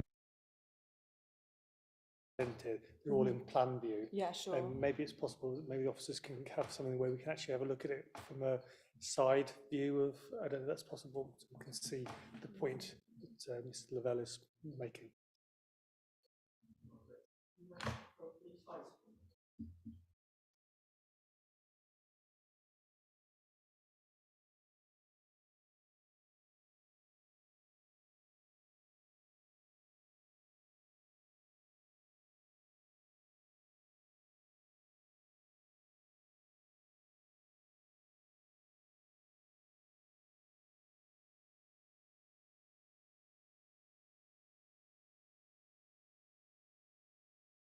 If I can be, through you, Chair, if I can be of assistance, you can see the shadowing, so you can see the level difference between the driveway of the second property to the left-hand side, and you can see that area as the driveway comes down at the moment towards that shared access drive, and you can see some gates at the moment that are on the front of 268, but you can see that slightly stepped arrangement between the grassed area, which is higher, and you can see the fence line sort of at middle to coming up to the bottom of the eaves.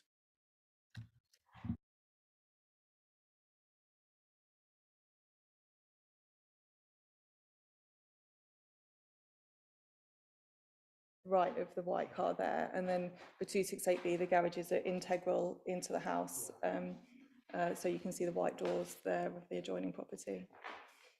And yeah, so the water flows down when the proposed access route is built to plot 3. The water will flow down from there, as well as from the access of 268 in as like a funnel. It would be directed down Malvern Road, and there's a large amount of runoff that goes across the plots of 268A and B. There are no drains in that the road there.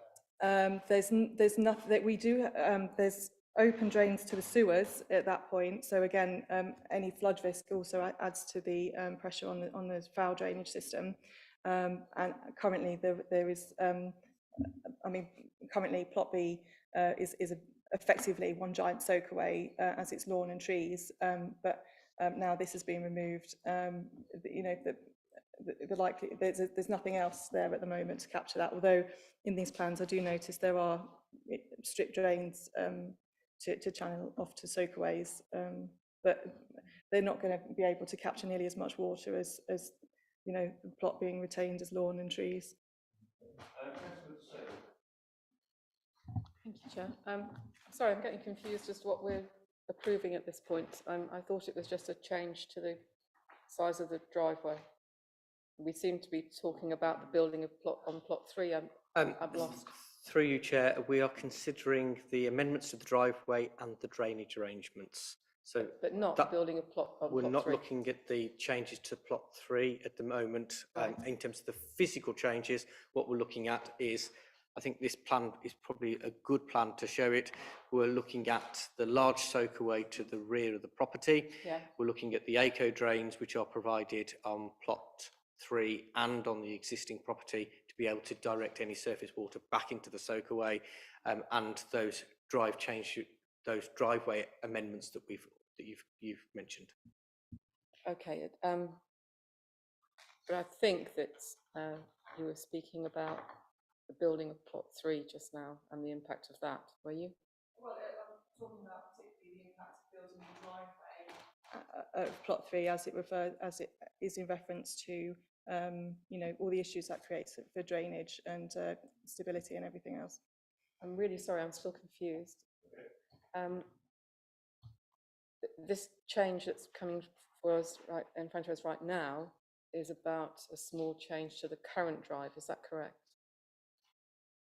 Through you, Chair, it's to regularise what has already been built. So it's not there's to do no with changes any... to the current arrangements. It's what has already been built. The only change which hasn't been completely finished yet is the drainage arrangements.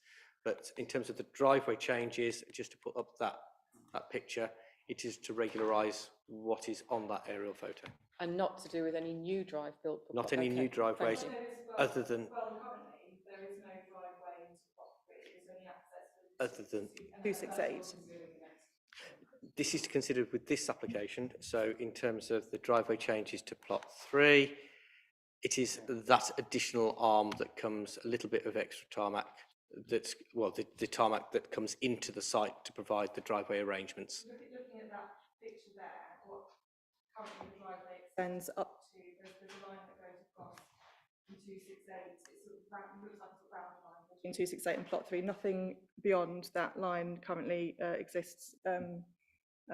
It was recently law and they have begun developing it, but there is no current hard standing beyond that point. Does that help? Are we approving what has been done or what might be done right now? Both. Yes. So we're approving what has been done, and as the objector, public speakers quite rightly said, up to that line at the north, just before the parking area for plot 3. I'm going to get up because this... May I, Chair? I think in a moment, yeah.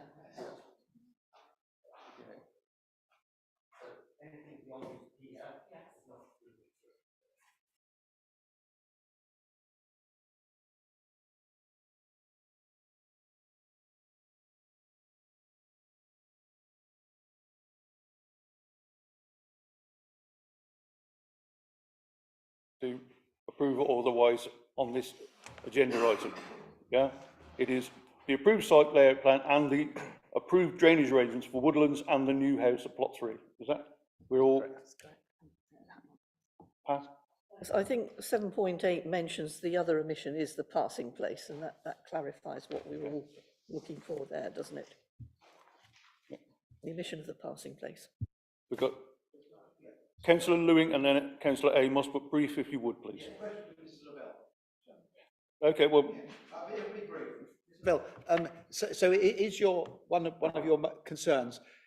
What's under consideration now will have adverse effects on plot 3 when that is built. So it's not just what they've built without permission anyway, which they want to regularise. It is the fact that the consequences of agreeing, if we do, that will have consequences when they come to build plot 3. Absolutely, yeah. So because so many of the original conditions are in breach, it will have an adverse impact on any future property they put on that site. You know, if the drainage isn't sorted out properly, then they won't be able to flush their toilets just as anyone else on the driveway won't.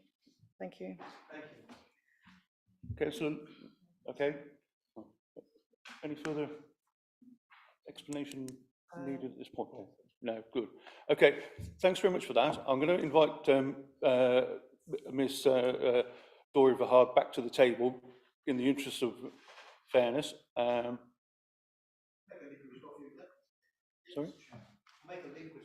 Indeed you will, Alan, yes.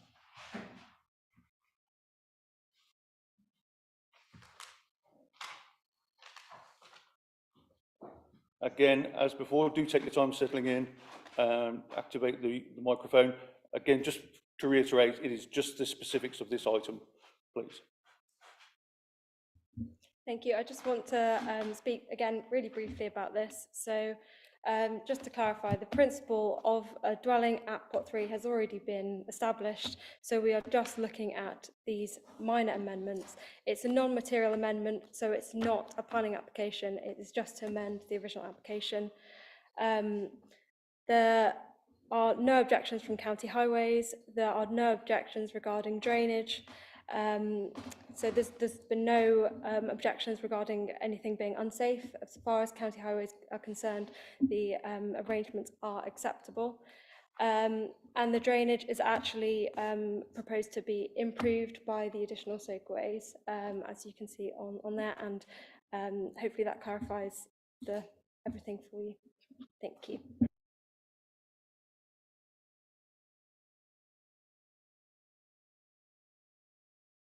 Obviously on site, there's already had some history of flooding.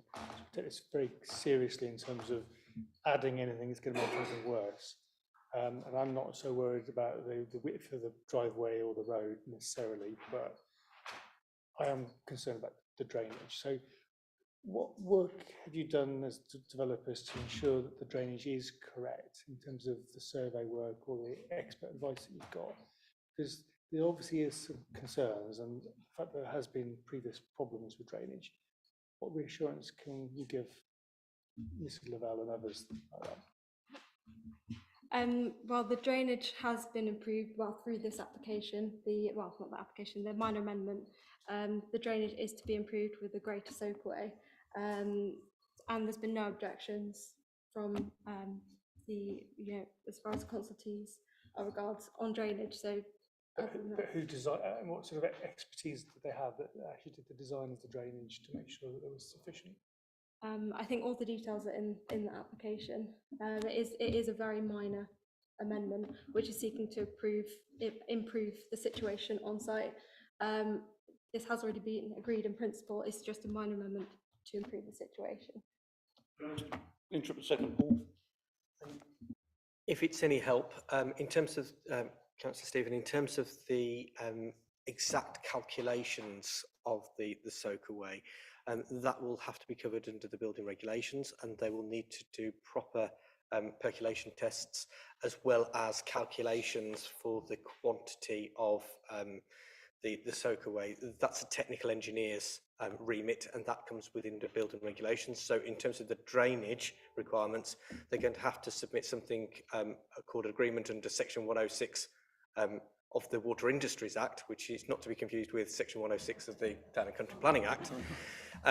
So they need to get agreement from Severn Trent in terms of the technical details. So whilst the planning applications and the planning process can approve those in principle, and we agree that they are suitable, the exact details of how they're constructed, the depth, the quantity of material that's in that soakaway will all come as part of the building regulations and the Severn Trent agreements. Can we put anything in this planning application as a condition that that is done in good time before any further work is done, to ensure that there's some confidence that that's been carried out correctly before any more building work is carried out? Through you, Chairman, that's already in the 2008 permission. We're not changing the conditions on the 2008 permission. The drainage requirements are still there, that they have to be provided prior to occupation. So it's nothing new, and we shouldn't be replicating existing legislation in terms of Building Control or Water Industries Act, but those safeguards are in place in terms of the drainage arrangements, which were exactly the same conditions that applied to plots 1 and 2. Those conditions that applied to in 2008 applied to them in exactly the same way. So the plot 3 is following those conditions. And I noticed except the public speaker said that they'd been breached, but plot 2, if they have been breached, they may have been breached for plot 1 and 2 as well. Okay, so if we can't put a condition, can we just put it as a note or a normative thing in the actual planning application approval, saying that this will be carried out, just so it gives a little bit of comfort for the residents? Happy to do so. Thank you. Okay, thank you. Any further points? Still the same. Thank you. Mrs. Lavelle said that breaches had occurred on what has been built already. Is that correct? Are you aware of those? Has any enforcement been carried out? Not as far as I'm aware, and that would be the correct mechanism for dealing with those breaches.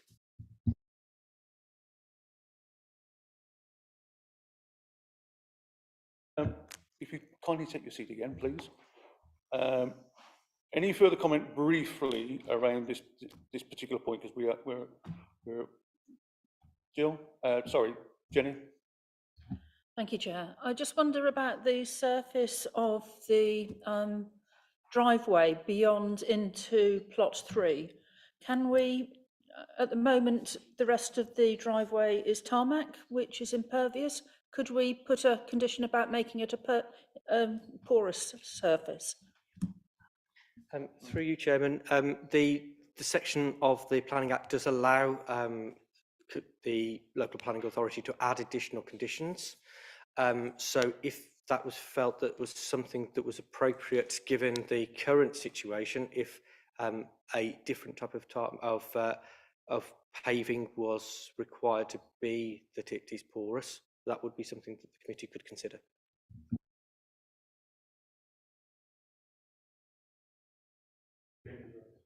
I think I'd support that. I mean, any intensification on site is going to provide some drainage problems, so any semi-permeable or permeable surface would be excellent.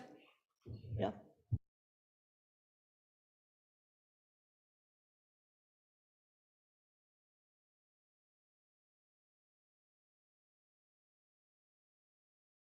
Sorry, just one quick point. The driveways are already permeable, it's supposed to be permeable paving, and I think that applies to the house on plot 3 as well.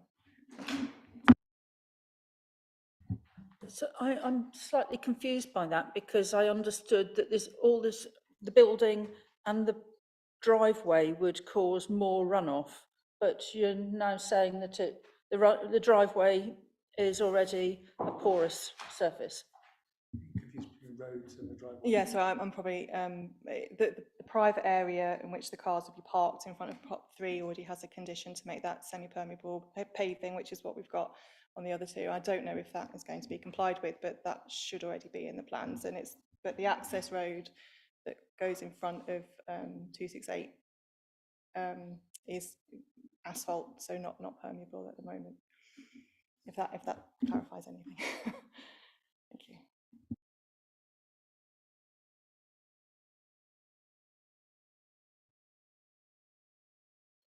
Not that I'm seeing. So thanks very much. Can we just move to the vote? Yeah, beg your pardon. Yeah. Right.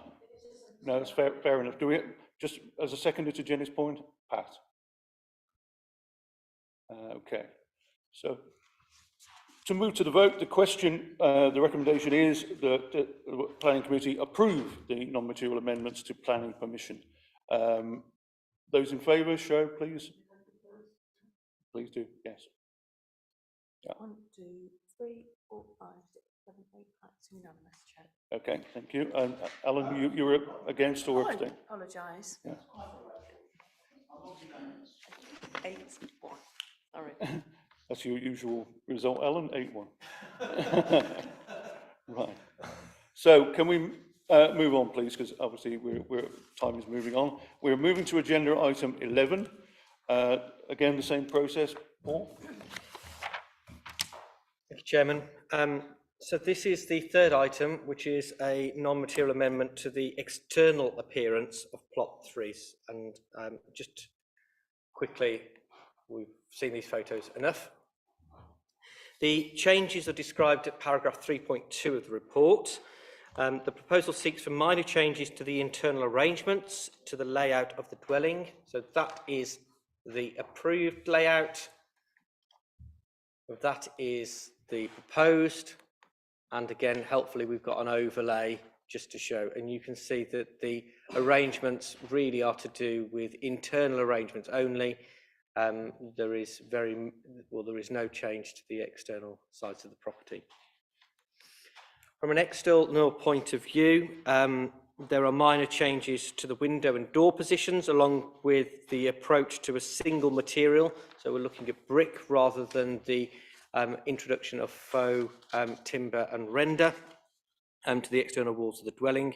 And a new dormer window is proposed in bedroom 3. So that's as approved, and that is as proposed.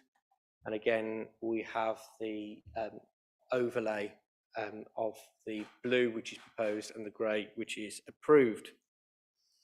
In addition, there is changes to the detached garage. That is as approved. And you can see that a smaller garage is now proposed as a double garage, and that just shows the highlights that it's a smaller building and lower in height. The additional dormer window is placed to the rear elevation, and it faces Hudson Drive, where there is approximately 17 metres of distance to the boundary. There are no new windows facing 268B or 268A Malvern Road. Members will note that the changes proposed do not alter the number of bathrooms or en-suites, and therefore, as we've said before, there is no additional pressure on sewerage arrangements. The minor changes to the internal floor space and the external elevations of the dwelling and the garage are non-material, and again can be accepted as an amendment to the original planning permission. Thank you, Chair. Brief comment, if you would, please, from our guests. Yeah, so I would just directly to the very strong feelings that my neighbours Tim and Tasha have expressed in their comments, in that they strongly object to this house being built. The window that overlooks them has been moved, and they consider that is a loss of privacy for them. I'd also note that that window highlighted there, the trees have been removed from that boundary, so there's direct access into Hudson Close, and the house is at a higher elevated position. So the houses on Hudson Close will lose their privacy as a result of that window change. Again, I'll just refer you to the strength of feeling of my neighbours, because I have no other planning points to make. Thank you. Thank you. Colleagues? Anything? No.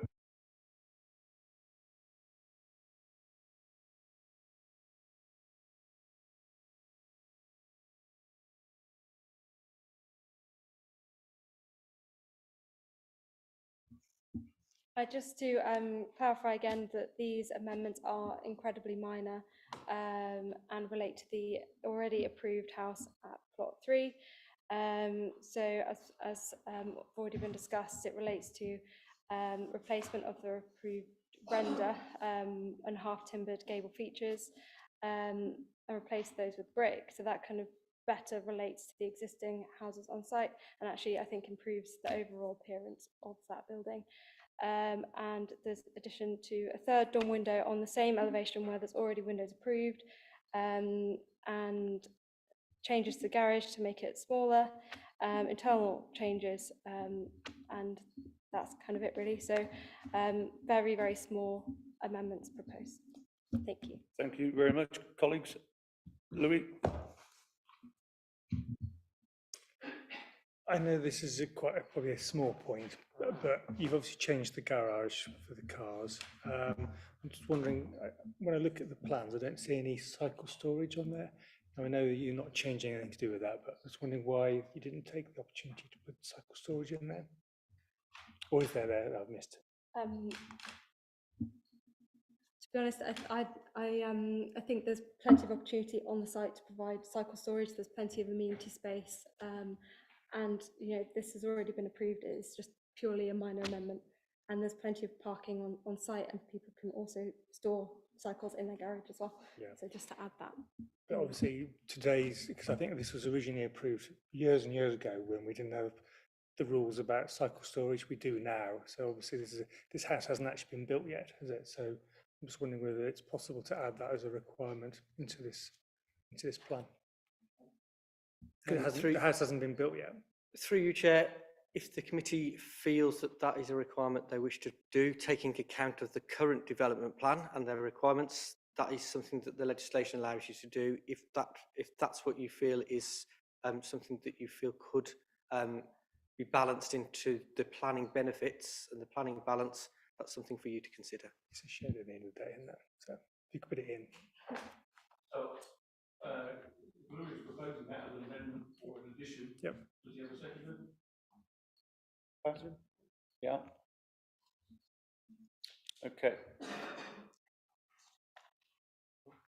No. Any further comment, please?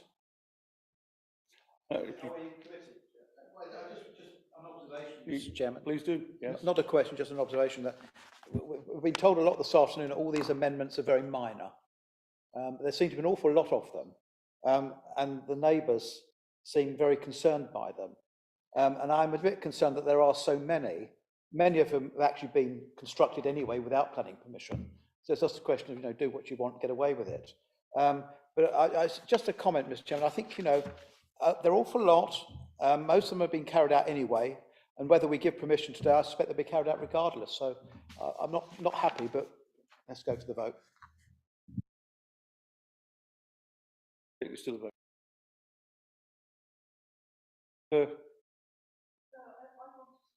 Jenny? Okay, go ahead. We've heard from the person opposing that several trees were removed, which is when the windows have been moved, maybe we need to put a condition in to have the trees replanted of a suitable size that will actually block the view. No, so not whips, something a bit more substantial that will act as a baffle. Through you, Chairman, you did see on the location plan that there was adequate distance to the boundary. So there is no concern from an officer point of view about overlooking. However, if members felt that the loss of trees was something that they wish to take into account in terms of a landscape issue and wish those to be replaced, that's a matter for you to, again, take in the planning balance. I would like to propose that the trees that were removed from the site previously are replaced.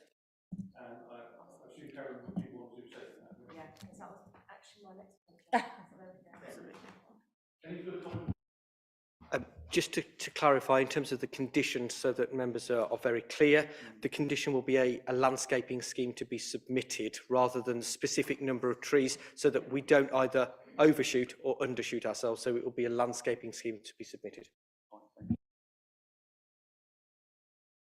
Wishing to make any further interjection? Right. I think Karen. I have had for the changes to the conditions, but not for the actual proposal itself. Okay. Lucy? Right.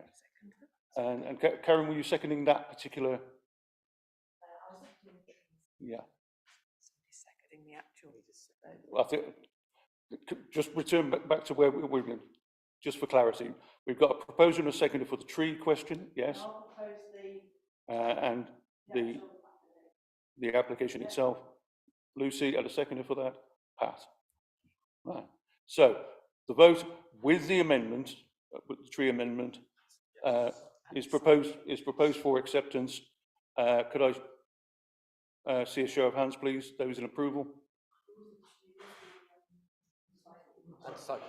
That was where we were going to. That was the additional amendment that we're in danger of losing.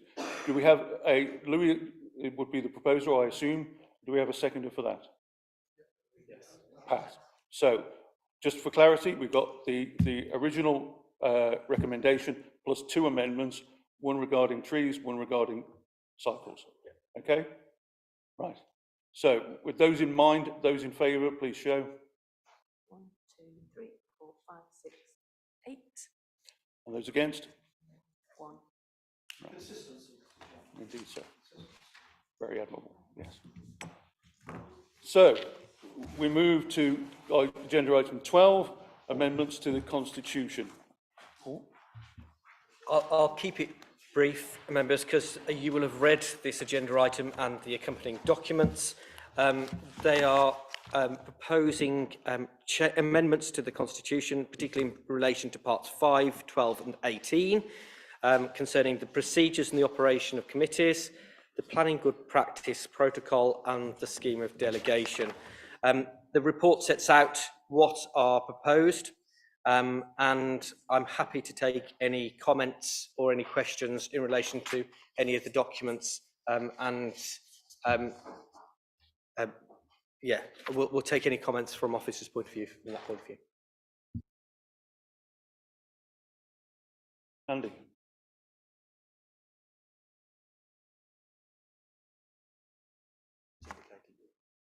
Oh, sorry. Yeah, I've got a few little comments, because I think this is an opportunity. If you're going to change the thing anyway, it's an opportunity if things are missing. The first one is around 9.2 about any councillor can speak on matters relating to their wards. They can make representation. That happens, but whereas we can test the veracity of what is being said as it happened today, you can test the veracity of what has been said by the proposer and the objector. It doesn't apply to a councillor making representation. Now, why should that be important? It's because sometimes councillors get away with themselves, and they start getting into the fantastical. An example of that is somebody saying, I've received hundreds of emails and countless phone calls about this. And you can see usually that just by the number of, the number of objections that have been made and the ratio, it'd be spectacular if there's so few were made and yet the council says there's all these. So, but you can't test it. We had one not very long ago when a councillor said, and I've been told by umpteen people they don't want this, and we listened and refused the application. It was duly turned over on appeal. So I wonder whether there should be within this, anybody who speaks and makes representation should be open to be challenged on what they say. That's the first thing. The second one's a little bit on deferred items. The way it works at the moment, if an item's been deferred, and I really don't like deferrals, by the way, it's dithering. But if an item's been deferred at the moment, there isn't a facility for representation when it returns back to for consideration. If you look at 10.3, I think.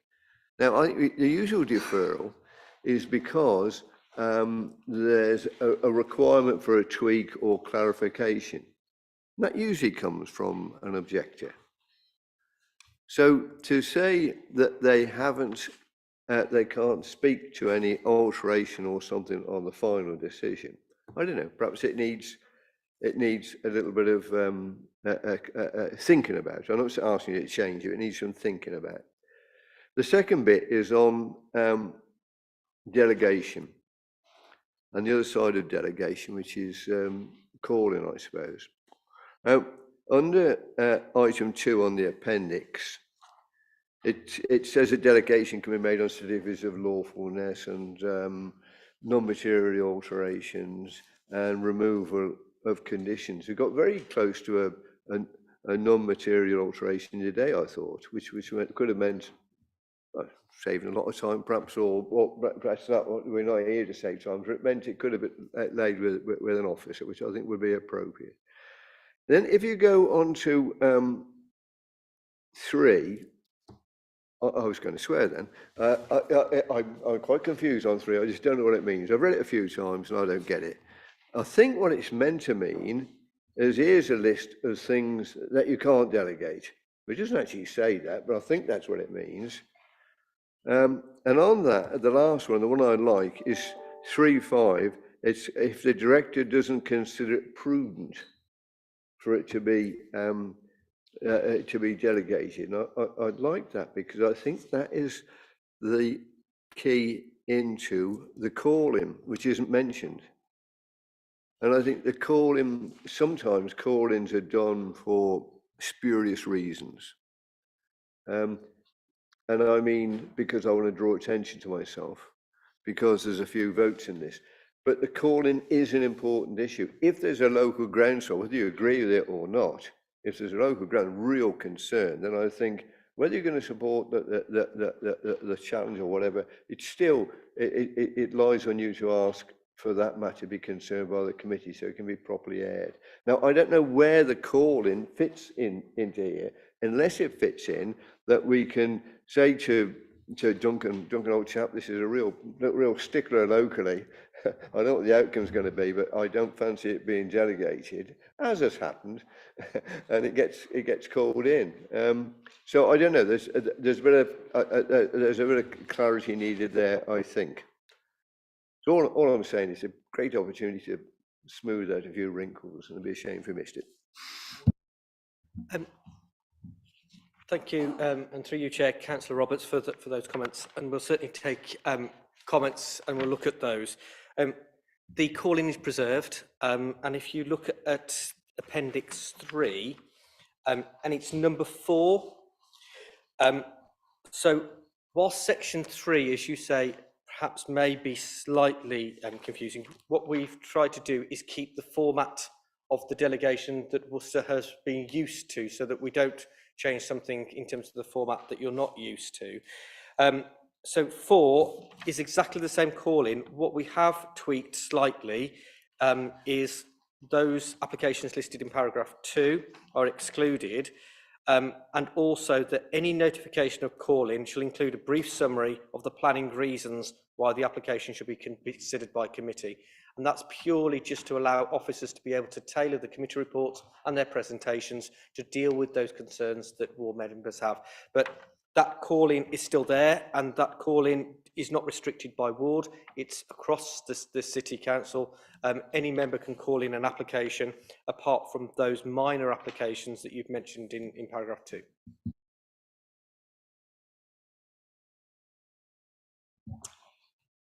I've looked through the marked document, and there's obviously lots of detail there. The thing I was sort of struggling with a little bit is trying to get my head around what is the problem that we're trying to solve. So could you just give a very quick outline of what the issues are now that we're trying to fix with this new document? Through you, Chair. In essence, in terms of the main documents, apart from the scheme of delegation, there's no real issue. What we are doing is bringing it in line with current practice, and what has evolved over time, particularly the way we're dealing with, let's take, for example, planning committee site visits, is contrary to the existing constitution because we've done something different. So what we're trying to do is bring it into line with current practice and procedures which are working and we feel are appropriate to work. In terms of the scheme of delegation, it's to clarify some ambiguities. The wording, and if you look at some of the crossed out areas, some of the wording was particularly ambiguous for interpretation, and it's open to interpretation for officers and for members of the public. And what we didn't want to leave ourselves is open to judicial challenge. So it was to tighten up that, but also take the opportunity to allow the planning committee to look at items that they need to look at and take time to those matters that they need to look at, rather than looking at things that we feel have to come because the scheme of delegation. And for example, I think Councillor Roberts mentioned one a couple of cycles ago, in terms of a refusal at Tolladine Golf Course, where why had this been brought to committee? Because the scheme of delegation didn't allow us to delegate it, whereas that could have been something that could have saved a lot of officer time and committee time. I think that's the reasons. I just need a bit of clarification. I'm not a regular member of this committee. Call-in.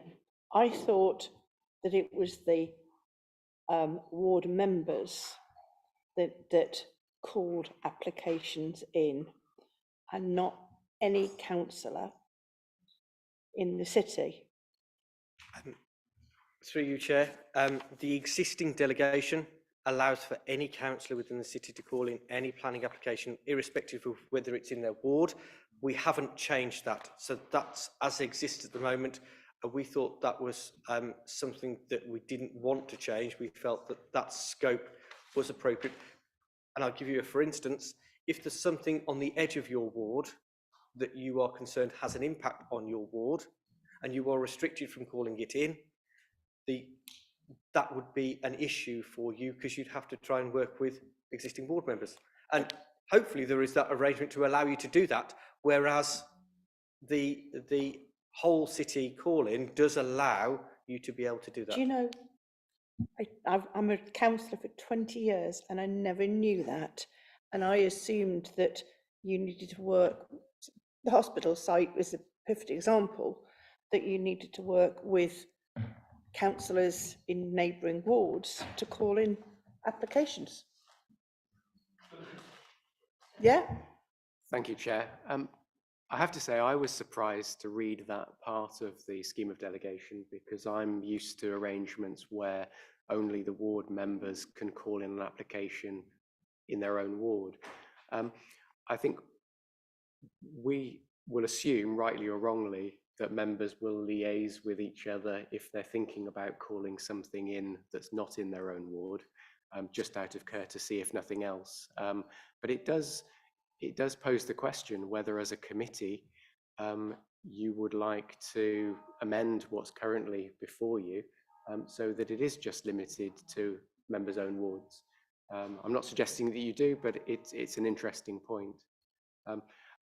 If I may, as Paul's mentioned earlier, there have been a number of occasions where we've gone to the scheme of delegation and been slightly unsure as to what the intention was of those that have drafted it in the past. So this is to try and provide clarity, not just for ourselves, but others.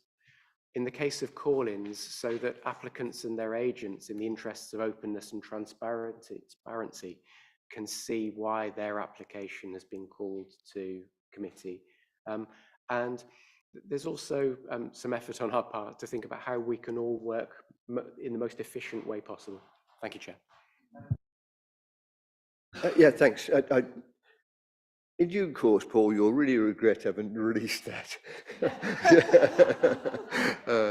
I mean, I think when I, just to make sure I make myself more clear, when I said about Duncan having discretion in those other paragraphs, I quite like that, because what I didn't realise is that it's called, from what I take here, that call-in is almost a right. Because you will get spurious call-ins. You know, there is an election in May, therefore I'm calling this in. I'd rather lean to other thing, that a call-in would be at with the approval of the chair of planning and the director, but and that would cut off any possibility of somebody calling in something in another area for spurious reasons. But there we are. It's a much bigger debate than you have today, Chair. I think there's a big discussion. There's quite a big conversation that, in an appropriate way, with time and so forth, could be usefully employed here. And just very quickly, I think the addition of planning reasons does, I won't say preclude that situation, but it does focus the mind of a councillor bringing it in so that it's not just on a spurious reason, it has to be for a planning reason and has to be demonstrated. Okay. The recommendation is that the committee recommend to council, sorry, Pat, I didn't see you. I was looking at 8.22 on page 135, the last page, and it says that the variation should only permit a variation of the tenure mix of the affordable housing units if the proposals are supported by the Strategic Housing Services Manager. I presume it is the committee who decides that anyway, not just the Housing Services Manager. I was just going to say that this is, at the moment, the committee have already previously approved that in certain instances variations can be made to Section 106 agreements, and that was approved by the committee several years ago but hadn't made its way into the Constitution. So all we're doing here is inserting at clause 8 is something that's already been agreed by the committee. And so what we're saying is that in all of those instances, we wouldn't need committee approval to make these types of variations to existing Section 106 agreements. And that's something that committee's already agreed. So what we're saying is that we can make variations to existing Section 106 agreements for the reasons set out in paragraph 8. But if it's regarding affordable housing, we could only do that under delegated powers if the tenure mix proposal was supported by the Strategic Housing Services Manager. We arranged that we could vary that. Yeah, and actually, And it's actually, all I'm a it's bit all concerned about it. and it's all of these variations are subject to the consent of the chair as well. So basically, what happens is when we get a request to vary a Section 106 agreement, if it falls within one of the things that committee has already said are delegated to us, we would write to the chair and say to him or her that what the proposed variation and ask for his approval to proceed on that basis. I think the problem I have here is that around the table, we have very different views about affordable housing. And that could be very controversial. It's open to members. I mean, members have all, as I said, it's an existing delegation that this committee agreed, many years ago. Of course, and everything is open to members if they wish to vary that. It does require the permission of it. Previously, it was just the chair, and we're now saying the chair and vice chair. And of course, if in any instance, when we came to yourself, the chair and the vice chair, if they weren't happy with the proposal, then they could ask us to bring it to committee. But this is that we're saying that we've got this delegation. We'd come to the chair and vice chair, say, this is what we want to do. Are you happy? If you weren't, you could ask us to bring it to committee. That works if you're from different parties with different views, but not unless.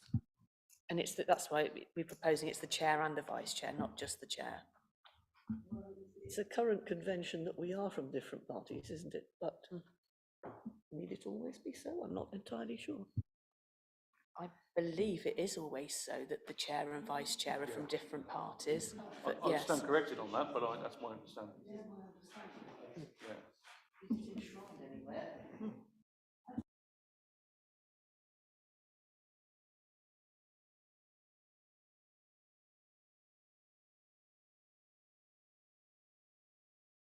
Levels. I think it's always been the case, isn't it? For regulatory committees, it has always been two different parties, isn't it? Okay, are we happy to go to the recommendation? Sorry, Paul. One point I've omitted on the recommendation, if I can, and if members are happy for me to do so, is just include a delegation to the Corporate Director of Planning and Governance for any typographical errors that come alight after this, so that we don't have to bring it back just because of typographical errors, but it won't change the substance. It's just for any formatting or typographical errors. If you're happy to include that.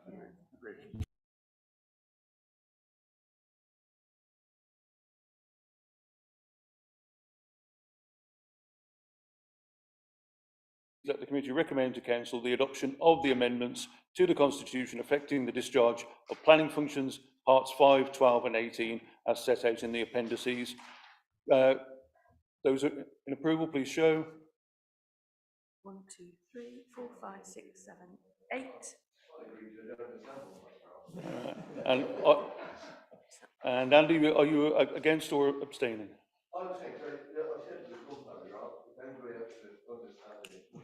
Dotage, because it's beyond me. Okay, I am not aware of any other business. We have a briefing after the close of play. So if you would remain for that, please, I'll be grateful. But in the absence of any known A or B, we are. In that case, I should be brief when we go into private session. Okay.